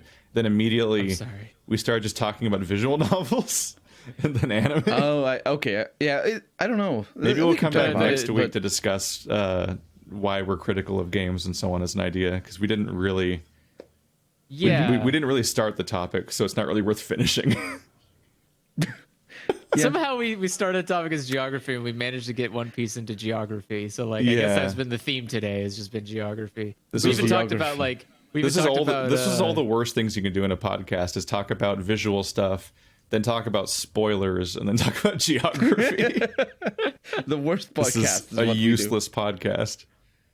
Well, next time on the podcast, we'll talk about even worse things. So prepare yourselves. Yeah, What does next that week mean? we'll Who spoil knows? WandaVision by getting the leaks of what happens next week and then just reading it out unprompted ahead of. I haven't watched just any reenact WandaVision. it. I don't That would have. be I've, worse. I've That never would- had a Disney Plus Pro account, so I've never watched any of the shows. Mandalorian point- seems to have just fucking driven off a cliff into it being a trash show, so I kind of don't regret starting it now, or don't regret not starting Yeah, it. now. Really? It sounds like all Did of it season really 2 is become a series of shitty fan service episodes that are all about the Aw. deep lore, and it's like just exhausting. This is why. That's the thing I got nervous about. Like when I was watching one, the biggest thing I said was like, all right, well the ending, like the last few episodes are starting to become a little pandery. Can we avoid It sounds that like next season 2 was just whoops, all pandering, And I was like, okay. and like yeah, 'cause pandering. I watched, Like the plot got snapped over the knee of pandering. yeah. and there was I watched even the first episode and I was like, Yeah. okay, I don't think I can do this anymore. This is why I don't watch things that are not finished anymore. I mean, Game of Thrones broke me for sure, but I keep wanting to buy specifically Netflix because there's shows that I want to see, but then like they keep upping the price. Most of the shows that they have going on, they end up going south or getting canceled halfway through for no reason, and it's just like, no, I'm done. I like video games. That's where I'm at. some shows get canceled And, multiple times, then change networks and so on. Like fucking Expanse and Tuca and Birdie are just both back now. They're they're uncanceled. Someone else got them. Adult, because like I think Amazon And monthly payments, they add up. Monthly payments, it's Oh, a lot yeah. of money. But I It's, think- I think- I don't have that kind of money. I think Amazon took the Expanse after Sci-Fi canceled it, which is not the direction you expect that to go in normally, because Sci-Fi's the lower rent station, you'd think. And then I think Tuca and Birdie, which was great, got canceled by Netflix after one season and is now being made by Adult Swim after being sitting in limbo for a few years. But no, I had another show that ended. I don't think I'm happy with it, but I'm not that unhappy. Well, I have one. Oh god, now Keith, use I just your words. remembered our bad ending topics from earlier, and then I remembered, oh god, the 100 ended, and it was like horrifically 100. bad. The final season was so bad and got worse every episode until it just collapsed under the weight of all of its bizarre choices they made that season, including like just ruining multiple characters and just savaging the story and then having a horrible ending, which was frustrating because the 100 was just a very enjoyable show all the way throughout, despite being, of all things, a CW show. Like I was chilling with it. I had fun with the weirdness of it. I was like, hey, this is like Walking Dead but better. I tried to and I was able to sell multiple people that like Walking Dead on it because it's not a zombie show, but it has the exact same like tribalism aesthetic of like these group, not like tribes, but I mean like the like people versus people thing, because like it's really just about people in a hard to survive situation going at each other and making difficult choices and so on and being all gritty and shit. And like ultimately the 100 actually was a more interesting version than Walking Dead, because the Walking Dead just didn't actually have that much to say about a lot of that stuff, especially the show. But the final season was just garbage. And it was also a show that felt like it ended like 4 times. Wait, they introduced the concept of transcendence in the last season? Yes! And made the whole season about that. So much stuff happened over the course that it got so fucking weird. Also, the Mr. Robot is the one I'm less. That's the one where I was leading into at first, where I'm just like, I think I'm kind of. I noticed that 4 episodes in. I was like, nope, not watching this. No, I love Mr. Robot. I love like Mr. Robot. I thought the whole show was fucking great, all the way up until the final season made some iffy, strange choices here and there of like, really, we're getting rid of that character that abruptly and that way. That's a little like some of the resolutions of specific storylines were just weird, and some of them were abrupt in good ways, and some of them were abrupt in I don't know. The forest episode, for those that have seen the show, where the show starts going like, okay, I don't know if I like some of the choices they're making. But then specifically, they go into like hyper surreal weirdness for the last few episodes, and it gets really cerebral and strange. And by the end, I'm like, I don't know if the choices that were made worked. And that's the note it ends on to some extent. But it's still overall a good final season. But it's one of those things where like the final ending was kind of like, I don't know how I'm supposed to think about this, or how I don't know if I'm happy with that. As long as like for me, when a show ends with weird choices, I don't get offended at that too much. Like if it ends badly, in terms of themes or in terms of where the story went, it is what it is. Like I know that, like for example, the ending of The Sopranos, a lot of people get upset at that style of ending. It's famous. I say The Sopranos because it's famous of being one of those endings. It just cuts off. It cuts off. Yeah, there's a lot of shows that end like that. Oh, well, I say a lot, but there's a multitude of them, and that doesn't. It's not that I don't want to know what happens next or whatever, but it's a choice. It's an artistic choice. It's like it works or it doesn't. It is what it is.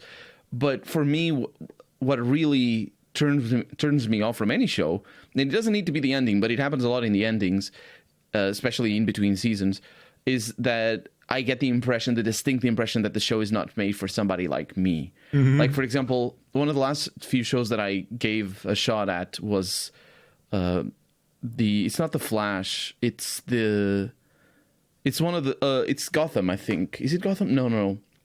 Flash, the Arrow, Gotham, yeah, Arrow. I think it's just called Arrow. Yeah, it's just called Arrow. Yeah, Arrow. I got really sick of. I watched started the first watching season. it entirely because Flash was kind of fun, and they kept having crossover shit. So I was like, I kind of want to know what the fuck's going on in these. But Arrow is so much worse than the Flash, and now it has crossovers with like Legends of Tomorrow and Supergirl. So now it's like, okay, I give up. I'm not watching all these other shows to keep up. I watched the first season, and I watched until the end. I was a little bit apprehensive about the fact that they were basically making half of the episodes about flashbacks, and I'm like, if you're gonna make it flashbacks, just make a different story. Don't tell. Oh yeah, the tell storytelling of Arrow is infuriating. But I could like, that's the style of choice that I'm like, okay, it's and a choice. It was somehow whatever. a popular enough show to spawn this entire like cinematic universe of CW shows, right? Which I'm grateful for the Flash and only the Flash. Isn't that wild? I don't like, because the ending of the first season is so cheesy and bad that it transcends like any style of. It's like they sent it in like, let's just do whatever. It doesn't matter. It has the worst delivery because the actor isn't very good, but it just made him. Oh my god! It is like it's like watching a kid's show. Like, it's so bad, and I'm like, okay, this show is not made for me, for sure. And I don't think it is, honestly. No offense to whoever it is made knows for, to be but fun. Arrow's trying to be Batman, and it's bad at it. Oh, that's an interesting look.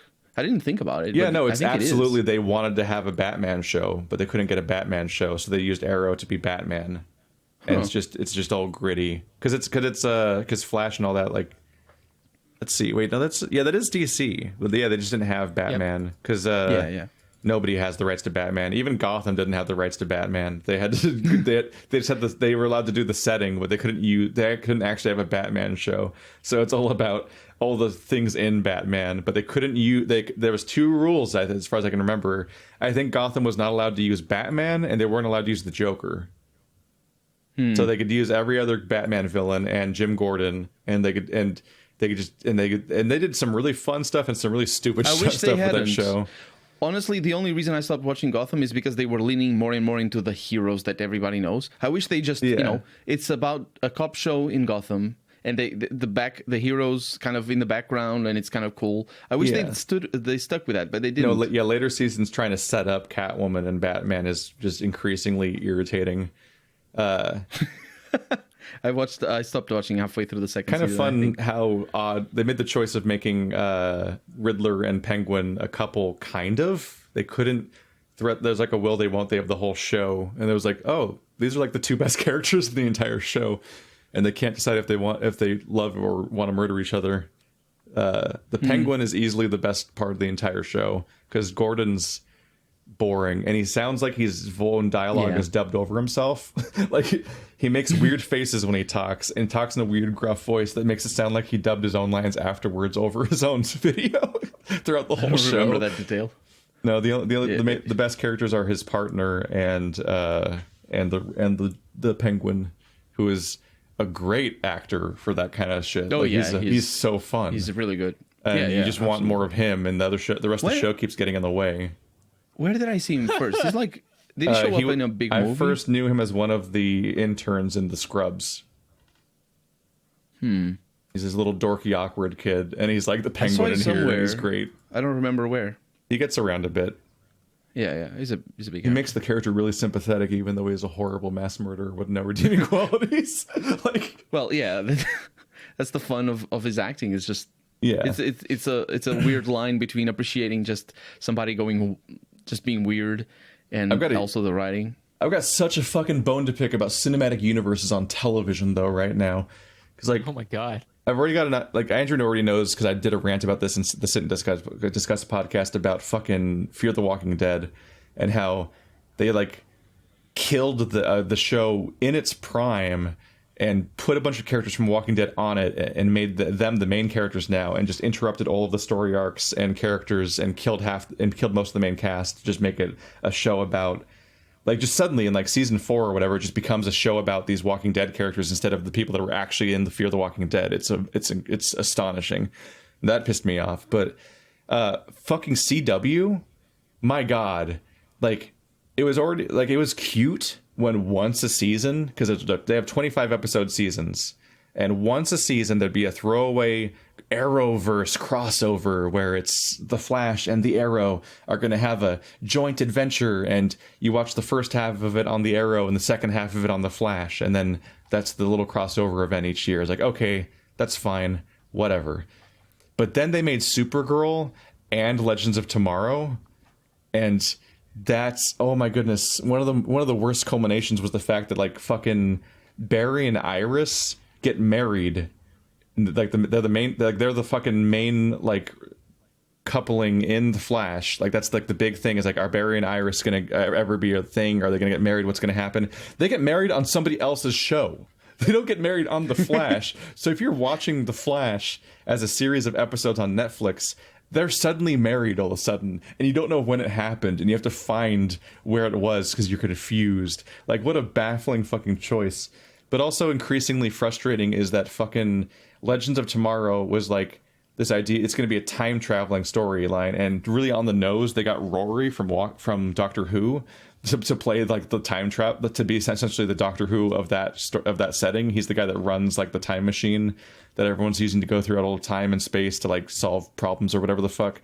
And Legends of Tomorrow is mostly a series of villains from the rogues gallery of DC all mashed together into one superhero group in the Suicide Squad sort of way.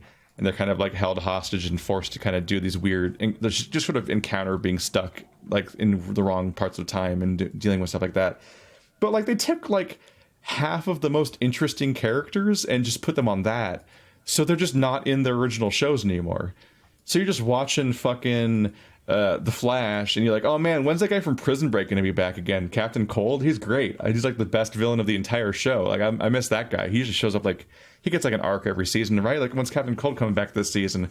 Then like season like 3 or 4 of The Flash or whatever, one day you're just like, oh yeah, it's really sad. He's dead. And you're like, what? Wait, what? It's like, oh yeah, he died in like season 3 of Legends of Tomorrow or whatever he's from the Flash. He's in the Flash. We took him from me, and then he killed him off camera in some other fucking show. Jesus. Give back Prison Break guy. He's the best character. I just looked it up, and apparently Supergirl girl got canceled this year. Did Supergirl get canceled? I hated the fucking pilot. I just watched. I hated. I watched like 2 seasons of Arrow. And I watched like 5 episodes, I think, of Legends of Tomorrow. I made it through 1 episode of Supergirl. I couldn't take it. Well, but the thing is, like, when you make it a cinematic universe, if you like it, even if you like it a little bit, there's an incentive to consume the rest, and that's the reason why they make it super. Like which is a nightmare because they're 25 episode seasons, so that's 100 episodes a year. Yeah, you need to dedicate yourself. But that's like the reason they do that is actually very well. It's not going to surprise anybody, but it's related to money. But the point is, it's because of the ceiling of the investment is a lot higher than just telling investors, hey, I have this show that can get up to this amount of revenue and up to this amount of investment. If you tell them we're going to create a cinematic universe, you can sell a lot more. Not necessarily, you don't necessarily get more money because it still needs to grow. But if you say this is going to get you a cinematic universe, they can be okay. So maybe in 2 years we're going to be spending 10 times this and getting 100 times what we're getting right now. And that's why it's better for investors to propose cinematic universes. But then the ones who draw the short straw are the people watching because the shows that don't make it and you get invested in, they get cut, and people get married off in other weird series that you don't want to watch or whatever. I mean, it's so fucking frustrating. You just mentioned Prison Break. Prison Break was phenomenally successful. It had 4 seasons. One of them was sort of weird. It had 4 seasons. It was super successful and influential as well. Breaking Bad had 5 seasons, and one of them was only 6 episodes long. Yeah, it's just like, just get. I don't know. The Arrow ended after 6 seasons. Looks like Flash is 6 seasons deep. I googled Supergirl canceled, and it was just taken aback that the title of the article was Supergirl canceled. Why the CW show is ending after 6 seasons? I'm like, oh god, time has passed. When I was not looking. Apparently, it went on for a while. So it's canceled, but it's like they're going into a final season, knowing it's the final season, so they can end it, kind of canceling. It says fans of the show are expected to get another 20 episodes before it comes to an end, and then it's going to join Arrow as one of the only as the Arrowverse shows that are over. Mm-hmm. Oh God. Flash was later followed in 2015 by Vixen and Supergirl, in 2016 by Legends of Tomorrow, 2017 by Freedom Fighters The Ray, and 2019 by Batwoman. How many Arrowverse shows are there? This is bigger than the fucking Netflix cinematic universe of Marvel that got canceled also. Oh god, that hurt. It's the same cancer, man. It's the same. It's just the making shows for the investors and not for the people watching them. That was infuriating. That they set up this whole fucking cinematic universe on Netflix, and Jessica Jones was good, and about half of Daredevil was good, and Luke Cage was half of one season of Luke Cage was good, and all of Iron Fist was bad. And then they had the Defenders, which was the crossover of those 4 shows at the same time, and that was pretty bad. But all I really wanted was more Jessica Jones. But then there was the year where. As when Disney Plus was being announced or whatever, so Netflix just quietly was they were canceling every Marvel show, but they were only saying they were canceled after a few months after each final season aired. So even though we knew it was going to happen, they were playing coy with the idea, now it's canceled. After the season had done its arc and potentially gotten watched and made them money and all that. Jessica Jones was fucking great, and I'm mad. But yeah, they just get collectively axed. It's fucking infuriating for you to introduce this whole thing that you're totally going to be invested in. You're totally going to totally gonna see through having this universe of all these different shows happening in parallel, and then half of them only got one season. And then you just cancel all of it. Like, wow, just fuck your audience, huh? That was like the beginning of Netflix really overtly just canceling stuff all the time. When at the beginning it sounded like anything could just get away with being on their channel, and they would just like keep it going. Back in the House of Cards and whatever the werewolf show was, I never watched. And like it seemed like everything would just go. Like Orange is the New Black, and now the climate of Netflix seems to be that no show like House of Cards or Orange is the New Black would ever exist again, because they're not looking to even make shows that last more than like 2 or 3 seasons. Yeah, 2 or 3. Yeah, absolutely. That is the impression I get. They as killed well. the That's OA. why I don't want to subscribe. It had a psychic octopus. Do you think it's gonna have a like long term? Well, I say long term, but like, what do you think is gonna happen to Netflix in 5 years because of these choices that they're doing right now? I mean, I'm not invested in anything on that platform anymore. Yeah, I only use Netflix to watch. Well, no, I like The End of the Fucking World, which is probably over. Which every season could end, and The End of the Fucking World could just not continue after every season, and that would be a good ending. It's a show that they write that way, which is good. Mm-hmm. And there probably is a couple other ones I could find eventually if I tried hard enough. But by and large, I just use Netflix to watch other networks' shows that are on Netflix, because it's a good like aggregator for watching shows that are about a year old. It's like around the time the next season's coming out, and they put out the DVDs and so on of the previous seasons, also when the Netflix part of it comes out, if it's coming to Netflix. It's like that's how I watch the 100 mostly. Mm-hmm. But yeah, I don't think it really hurts their originals if I can't get invested in them because they're gonna get canceled. It makes me only watch their movies. Yeah, I can't think of a single cinematic universe that I'm like invested into. It's all just like not even. I don't think there's even an anime cinematic universe. Oh, I guess it's not true. I guess I am invested. An anime in, like, universe. Yeah, Kodansha owns all of the isekai anime basically. So like Konosuba, ReZero. Are isekai a universe though? So or each is it just a genre? Each isekai is its own universe. But there is a gag manga called Isekai Quartet, which isekais all the isekai people into like Warriors Orochi.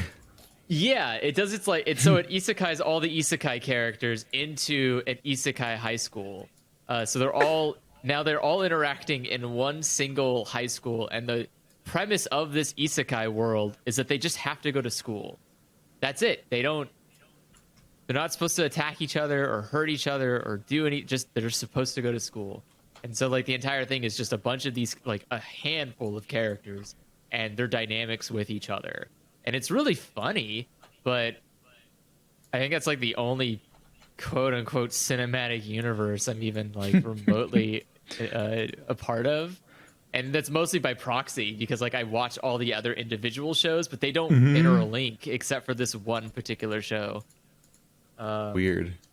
Yeah, but that's like I guess it's just a cinematic universe the moment you have just two different series that exist together. Like that's just what it takes, I guess. I mean, if they interact, I would say if you have two different stories and they interact with one another, that is a universe. Yeah. Which in many cases is literally just when they make a show and then they make a spin-off of that show. And that's a universe.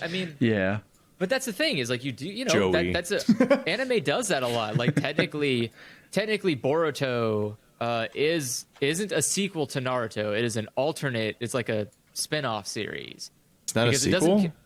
No, because it takes place decades after the original. So like the idea is that like, okay, well Naruto did it. He beat the fuck out of Sasuke and now they're friends again. I feel like it's only a universe if they're parallel though. If it's just the same universe but later, then it's just basically like the next sequel, even if it is new characters. Yeah, I guess I don't know it's weird. Like the Flash and Arrow take place at the same time in different cities, and then they cross over. Yeah, I'm trying to think of like what are. It's not as common as you'd think. Actually, I guess it's exactly as common as you think, which is that's not common. Because like, how do you? A show has to be so popular that they can make a parallel show that happens at the same time. Oh fuck! I guess I am technically investing to the Index world. There's currently 3 Walking Dead shows. So here's a fun one: is there is a series called The Certain Magical Index, and it is just a banana show. So there's. Oh, can I see the timeline? This thing is a nightmare. I think the current Archie show might be in the same universe as Sabrina, but I'm not watching either of them. Okay, so there's 1, 2, 3. Oh, Grey's Anatomy also has a universe. So there are 3 different anime series about the same universe, but that's only anime. There's also 7 book series. The Frasier Cinematic Universe. Cheers. Okay, so there's 1, 2. Oh, that's the anime. Let's all argue in the comments about what a cinematic universe is. And whether we're too critical of them or not. 4, 5, 6, 7. I draw a hard line at game theory bullshit. So there's 8 like visual novels. that Easter egg exists in that world, and that references that world. Therefore, they're all in the same universe. I hate those. Yeah, references don't equal. It has to be real. universal It has to be connection. real plot. Yeah, And also, and not just references, plot holes don't try to like paint over a plot hole as if saying that it's actually it's been this universe all along. yeah. No, this Index universe is pretty big, and that's technically multiple series. So I guess I can say that I'm part of that cinematic universe. That's like the furthest I could get, but I can't think of anything else. I'm like, I don't do Fate Stay, and I know that's its own, and I know. Oh, there's so many different names in that. Oh, there's also scheme. There's also the Montanagiri, the Monogatari. Capture Sakura people are also they also basically do everything in the same universe, and it's weird. I don't remember their name though. They're like a group of authors. But yeah, there's some that are like that, but it's Oh yeah, I forgot the Monogatari series is also fucking. Oh, built that like one an as well, yeah. asshole. So that one it's literally built with spite in mind because you have to watch it. You have to watch each individual episode out of order. So like season 1, you have to like watch. You have to watch like some episodes of season 1, and then you have to watch a couple episodes of season 2, then season 3, then you have to go back to season 1, then you have to go to season 3, then to season 2, then to season 1, then you have to go to season 4, then you have to go back to season 1. It's like, who the fuck did it? Who did this? Bring me their office right now. I think they didn't expect to be able to make as many anime from that particular universe. No, it's because this seemingly they had, intelligent like, a lot of jackass problems. decided to make each season about a specific girl. But the problem is that the canonical storyline happens with all of these girls interacting in one universe. And so instead of just like telling the story, they decided to tell the specific girl story for each season. So if you want to like understand, like each one's like a visual novel track. Yeah, basically. Yeah, except the problem is that you're missing the in-betweens in that track. So, like, you talk to a girl, and then the next episode, she's making a reference to something you have no fucking idea about. You're like, what are you talking about? That didn't happen. It's like, that's because you didn't watch season 3 episode 5. And you're like, what? That's not even out yet. This is season 1. What are you talking about? And it's like, oh, yeah, sorry, just... Oh, yeah, Star Trek watching Cinematic Universe. Oh, yeah, that's true. I watched the first season of Bakemonogatari as it came out. I was watching dubs. Subs. I always watch subs, but it was like fan made subs, so it hadn't even come out in the West or anything. And I remember there being like a huge kerfuffle with is it Bones? Who is it? Bones who makes that, or I don't remember who makes the mono. Either way, I remember Bones. They had a lot of budget issues because there's some of the later episodes have some really shabby animation. And there was a lot of issues with people not even knowing when the episodes were coming out, and people were like, "It should be out this week." Nope, it's not out. So they were missing deadlines and stuff. It's by Shaft. Shaft. There we go.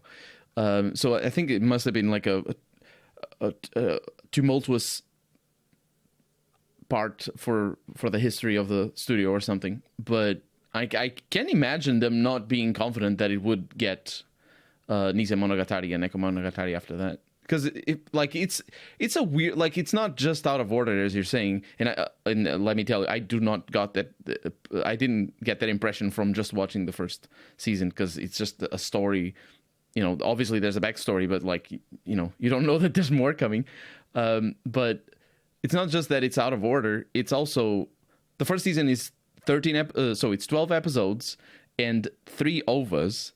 The second season is 11 episodes. And the fourth season is like 4 OVAs, or how? No, so it's even more convoluted than that. So the first season follows 3 girls, which is Bake Monogatari, Nisei Monogatari, and Neko Monogatari Black. And it's 30 episodes long. 15 dedicated to the first girl, 11 to the second. That's not a season though. Those are multiple seasons. No, that's the first season. Yeah, but it's like the first one came out in 2012 and then, or 2013. Yeah, it came out in 2009. Or 9, yeah. Came out 2009 to 2012. Season 2 was... How is this season spread over multiple years? You know what I mean? This show was made by a fucking buffoon. Like, that's what I'm saying. Like, season 2 is 28 episodes, and it follows 6 girls, which is Neko Monogatari, White, Kabuki Monogatari, Otori Monogatari, Oni Monogatari, Kimono Monogatari, Hana Monogatari. And like each of them have like 5 episodes. And then there's a final season, which is at season 3 technically. And that has 42 episodes. And that follows 5 different and you all need to watch them out of order. Yes, they're not all in synchronous order either. It's like, dude, I'm going to murder you. I only watched the first 15 episodes. I'm good. Yeah, I made the mistake. Good. I liked it. I watched Baka, and I was like, okay, well, this is all right, I guess. And I talked to somebody on a Discord that I'm part of for. You should say Bakemono, anime. by the way, not Baka. But it's different, completely different words. You know what I'm saying. Guys, there's a new Tremors movie. But I talked to somebody on a Discord about it, and they like gave me this like hour-long Discord conversation about it. I was like, oh, okay, no. I'm sorry for asking. And he linked me a sheet, and it was like an Excel spreadsheet. You going accidentally over, like, found the super fan. There's not even a wiki page or something. No, like literally just had an Excel spreadsheet on Google Docs. He's like, this is the one that people use to watch the thing. And I was like, what the fuck is happening? I was like, I just want to watch drugs. Yeah, I was like, I just want to watch something. anime, but you're asking me to do actual work right now. Fuck me. Science fiction. It's like spycraft. And like I tried watching it, and I was like, I don't enjoy this at all. Actually, like the series isn't that good. It's not good enough to withstand this like weird decision making. I really liked the novelty of long drawn verbose, really convoluted dialogues that last for the whole episode, and it's like like the direction and the animation is the really good at BoJack times. Wake. But like, have you seen the Wake and BoJack? No, I don't think that's what it's called, right? When you have like it's not the funeral is when you bury them, but the wake is when there's like it's like in a church and there's like a coffin. Yeah, there's a scene, there's an episode of BoJack that's just him monologuing in front of a coffin for the entire episode, and it's fucking good. Bakemonogatari is mostly that, but for the whole season, and they're walking a lot as well. But and then a little bit of fan service. What they're saying isn't interesting. That's the problem. No, it's the way they're saying it, and that's why I thought it was good. It never, the novelty just runs out immediately, though. As soon as you're done with the first season, you're like, okay, I'm good, thank you. It felt like they were talking about stuff that like I felt like it's mundane stuff. Yeah, it's like it felt like stuff I didn't really care about. Yeah, and it's like the backpack or the. But it never culminated into something that like actually intrigued me or actually was like, oh. It was always just like, okay, well that looks cool, I guess, but like, why are we? What is this? What's going on? Are we gonna?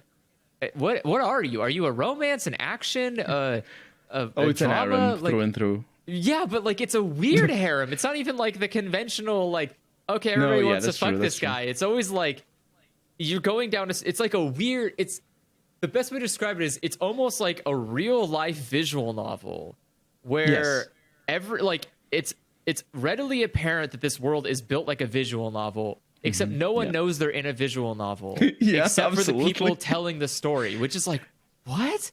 What is happening? But I think that's what compelled me to the show is that it's a novel way of telling a story. I mean, But Dialog it did the doesn't- same thing, but at least it had like action. I don't know, like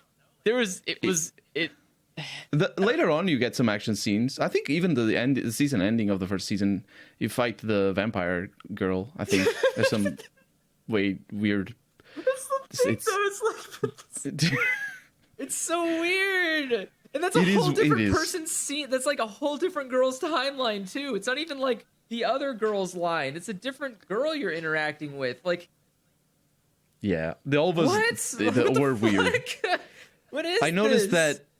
that because the last not the last two episodes, but the last two episodes that aired on TV, so episode 11 and 12, those have like a different tone altogether, and they feel like there's a jump in time because there is. But they, like it's an exercise in telling a story. It's like you're watching a very they have this enormous amount of experience. The people who worked on that series, they're a household name through and through.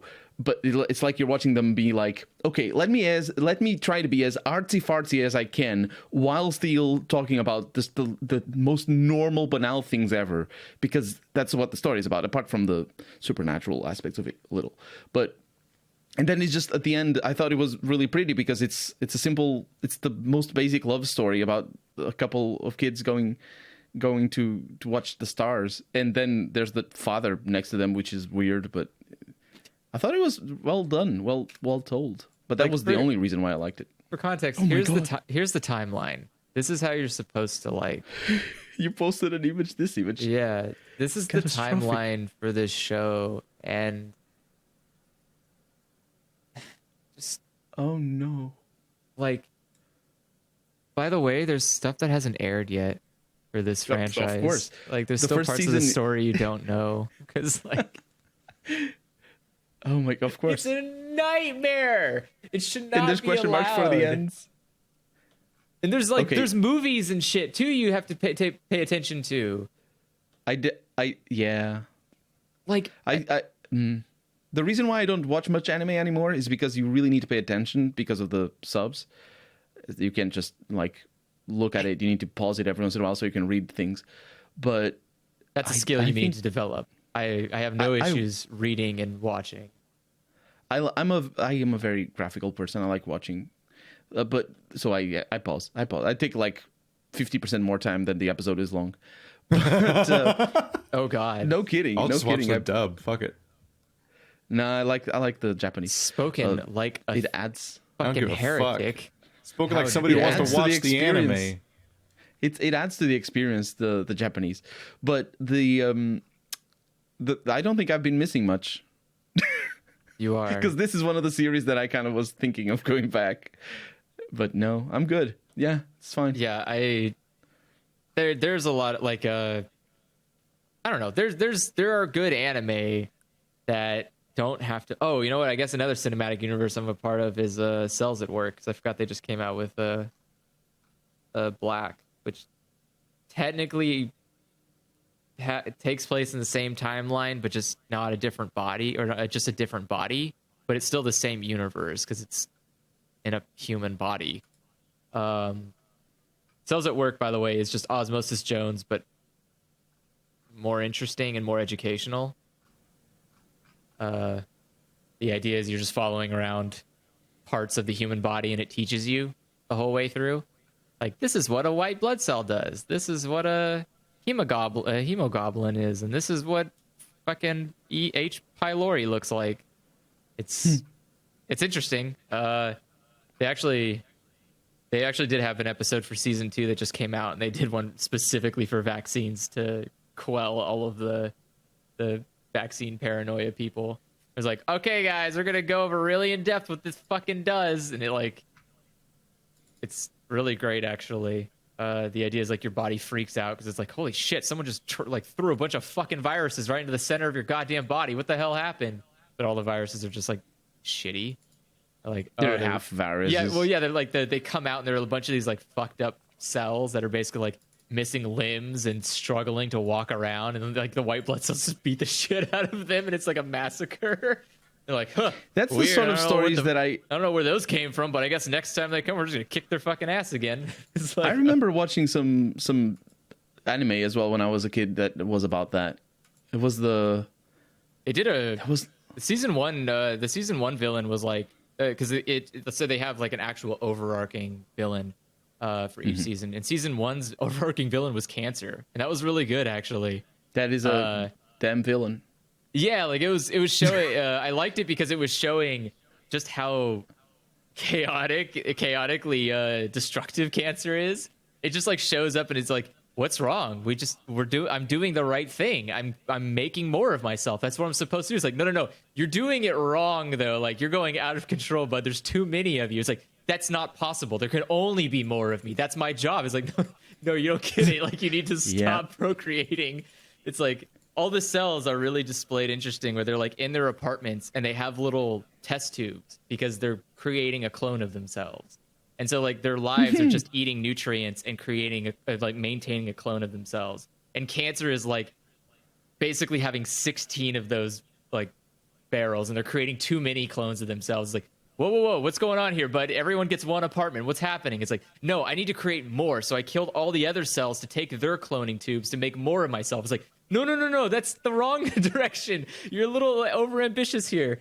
And it's like having to see how the your body interacts that way against cells, where it's like, wait, isn't that one of us? I don't think we fight that one, right? And it's like, no, I think that one's bad, right? It's like, no, I don't think so. It's like that's this one weird... of the avenues of treating cancer is precisely that dynamic, teaching the body to fight itself in a way, and that's why like... chemo is so it screws you up. Yeah, that's why it's a fun dynamic to watch. Is you're seeing like the different parts of your whatever, forgot the name now, your immune system. There you go. Yeah, it's like watching the different parts of your immune system trying to comprehend like how it goes about fighting cancer, because it, again, on the surface level, it is a normal cell. It's not doing anything. It's not infected. And that's the problem, is like your body goes, yeah, no, what the fuck, that's fine. And you don't notice it's bad until like someone has to like knock on the door basically and go like, hey, what the hell's going on in here? And then they see it and go like, oh no, wait, this is bad. Like otherwise they were crypto fascists all along. Yeah, like the argument was like there was an apartment complex and every cell has an apartment in an apartment complex, but like the cancer one just takes over a whole floor. And no one notices because until like, red blood cells just come and deliver food or delivering nutrients to cells, and they just show up and it's like, here's your food, and they just walk away. They're not their job isn't to keep track of who's supposed to do what. They just deliver shit and move on with their lives. And so like unless a white blood cell shows up for some specific reason, or killer T cell or some other kind show up for some reason, they're not going to know that this is happening, and they're not going to do something about it because it's not an alert to the body. Like a virus actively is being a piece of shit. It shows up in your body and just like destroys important things like blood cells and stuff. And so it's like, all right, maybe we should take care of that guy. But cancer just does its job poorly. And so that's not really your body doesn't really notice that. It doesn't go like, huh, that's odd. Someone's doing their job poorly. Yeah. It's just like, it's really interesting because some animals don't have, I don't remember what animals, but there are animals that just don't have cancer. It's jellyfish. Is it jellyfish? Well, maybe. I think it's like something more closer to us, like octopuses or crawfish or something like that. Something closer to us, like things that live in the ocean exclusively. The places we cannot live. Jellyfish are really, really basic organisms. They're about as basic as it gets. Yeah, I mean, the more complex, like humans are stupid complex. I think like there's too much going on. I don't remember where I've seen it though. I probably should look into it before I say things. I would believe it. There's enough stupid things in nature to make me believe that there's probably somebody who's immune to cancer, and you're like, oh, lucky you then, sir. And it's like, yeah, but not really running with the best stats. I don't know, Tears, you probably can tell you. Isn't everybody that doesn't get cancer just immune to cancer? Well, that's not what immune means. Well, so Well, I mean, another- you don't catch cancer. Well, yeah, I guess the problem is like some things don't live long enough to get cancer either. You just do or don't Like- develop cancer. Yeah, like You don't- it's, cancer not like, is it's not like a virus or anything. yeah, cancer is such a random event that like No, but cancer is Unless a we're- failure of a genetic structure. Like if the genetic structure is done in a way that doesn't allow for cancer, or for what well, we say cancer is. Sure, but that can happen in a multitude of ways. Like that could happen Yeah, from exposure to radiation all the way to just oopsie-daisies, like you inhaled smoke from somebody next to you. Like your Yeah. body's kind of a weird mess held together by like shoestring and fishing wire. And so like anything that disrupts the natural flow would just throw it into chaos. But animals are different. Animals are like by and large not observed creatures. You know, like they're not there are observed? a lot of animals and they're not going to the doctor when they get sick. Like Oh. a badger doesn't show up and go like, "Yo, man, I got a lump." Like the badger just dies and then gets eaten and then it just moves on. And there's probably like, I would imagine it's probably hard to keep track of like what animals, what the susceptibility. It's a little bit of a complicated, weird thing now, because at this point, the part of us that does care about animals is really invested in them and is actively trying to observe basically all animals. And more animals exist in captivity than exist in the wild. Because the world is that's weird not now. true.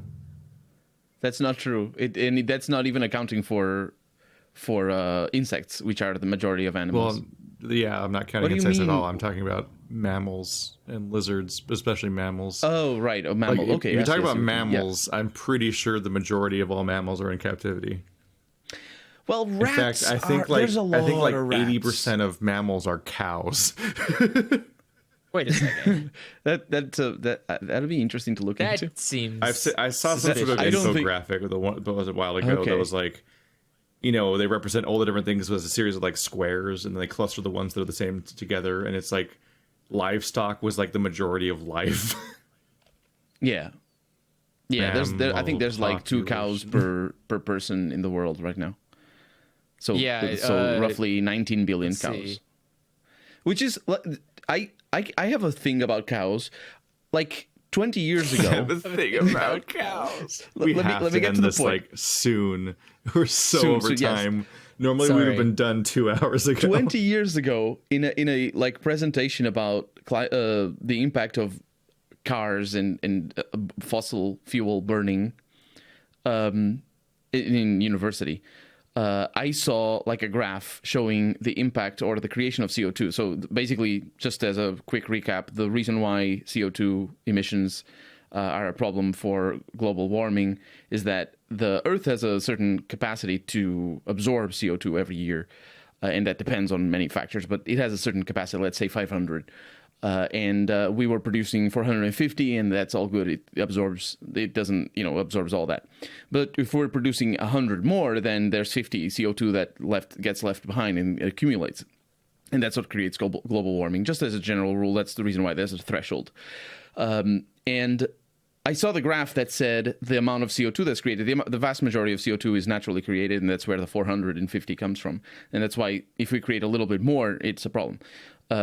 But I saw a graph that said that I think it's 8% of all the world CO2 is created just from burning fossil fuels. And, that's something that we need to fix, obviously. But 11%, I think at the time, this was like 15 or 20 years ago, 11% is done by the agropecuary. What's the word for cow farming? Animal husbandry? No. Agriculture? Yeah, but it's not just Livestock? agriculture. Livestock, yeah, basically. It's more than the cars. And the whole cow presentation farts are was about killing the world. I'm gonna be honest Yeah, here. I'm not that committed to cows. Like, No. I'm let me fine just get wiping to them out. Let's get rid of them. Let me just make my point though, because the whole presentation was about we need to fix cars, and I was looking at I that don't graph really and I was even like, eat red meat. I think we need to fix cows, and we do need to fix cars and also cows. But the understanding the reason why it is such a polluting industry is very important. But it's weird because I've always known that cows are super, well, not always, but since They're then not even I've that good at always, meat either. Yeah, like cow meat isn't great. yeah, it's a terrible way of feeding ourselves. It's like we Yeah, create. I think it's only 20% of the energy that we create in the whole industry actually gets it into our bodies. We like. If we want to eat animals, there's a lot of other animals that are better than cows. Cows are just awful, and pigs are I guess not I as guess it's awful, because they're but still awful. versatile. Because like cows Yeah, can be yeah. used for milk and food. Yeah, And they're great. but the reason milk exists as an industry is also because of the meat industry. Because cows need to be born, and the offshoot of cows being born is that the cows make milk, and they need to sell that milk. So that's how that goes. It's also a vicious cycle in that regard, but it's connected to. It's not we don't make cows because of the milk. It's the other way around. Yeah, no, I just meant that I don't think cows produce anything I care about. I guess I there's care a lot about of bone. cheese. Cheese would be There's a lot nice of not bone to that is lose. used, and leather. I don't care about there's leather. a lot Why of, do I care about leather? I can make fake leather. Fake leather works just fine. Well, yeah, but the leather from cows is used in fake leather as well. Yeah, but that's fine. We can synthetically create that. We just need to get better at doing that. That's the synthetic. Well, yeah, we can create synthetically from other materials, but it is Yeah. also possible to create fake leather from actual leather. I feel like 'Cause, we're there's no reason to be this reliant on animals. They're not that important. No, there absolutely, we and should there's be way people better who at- actually know what they're talking about that talk about this. I'm just shooting the shizzles, but I don't know why I started talking about this though. It's a tangent. We just go. I'm sorry. What matters the most is that the end of this podcast will be about the end. All right. Thank you guys for watching and listening and having a good time. I Yes. don't know. Don't turn on cars or cows. Save the planet. There you go. But mostly cows. Message received. Don't turn on them because they will kick you. And they only What? live 20 years, so you get to outlive a lot of cows. Just be happy about that. You're high on the cow leaderboard. Tippy top. Every cow that existed when you were born is dead.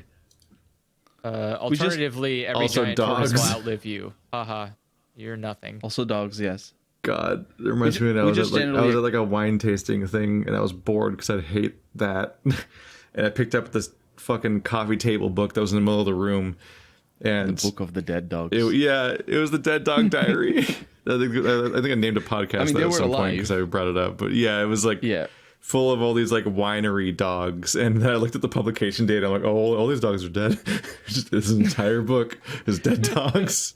Oh my god. All right, see you kinda guys wanna next do time. that. Please send questions to dialoguechoicespodcast@gmail.com. Bye. Bye-bye.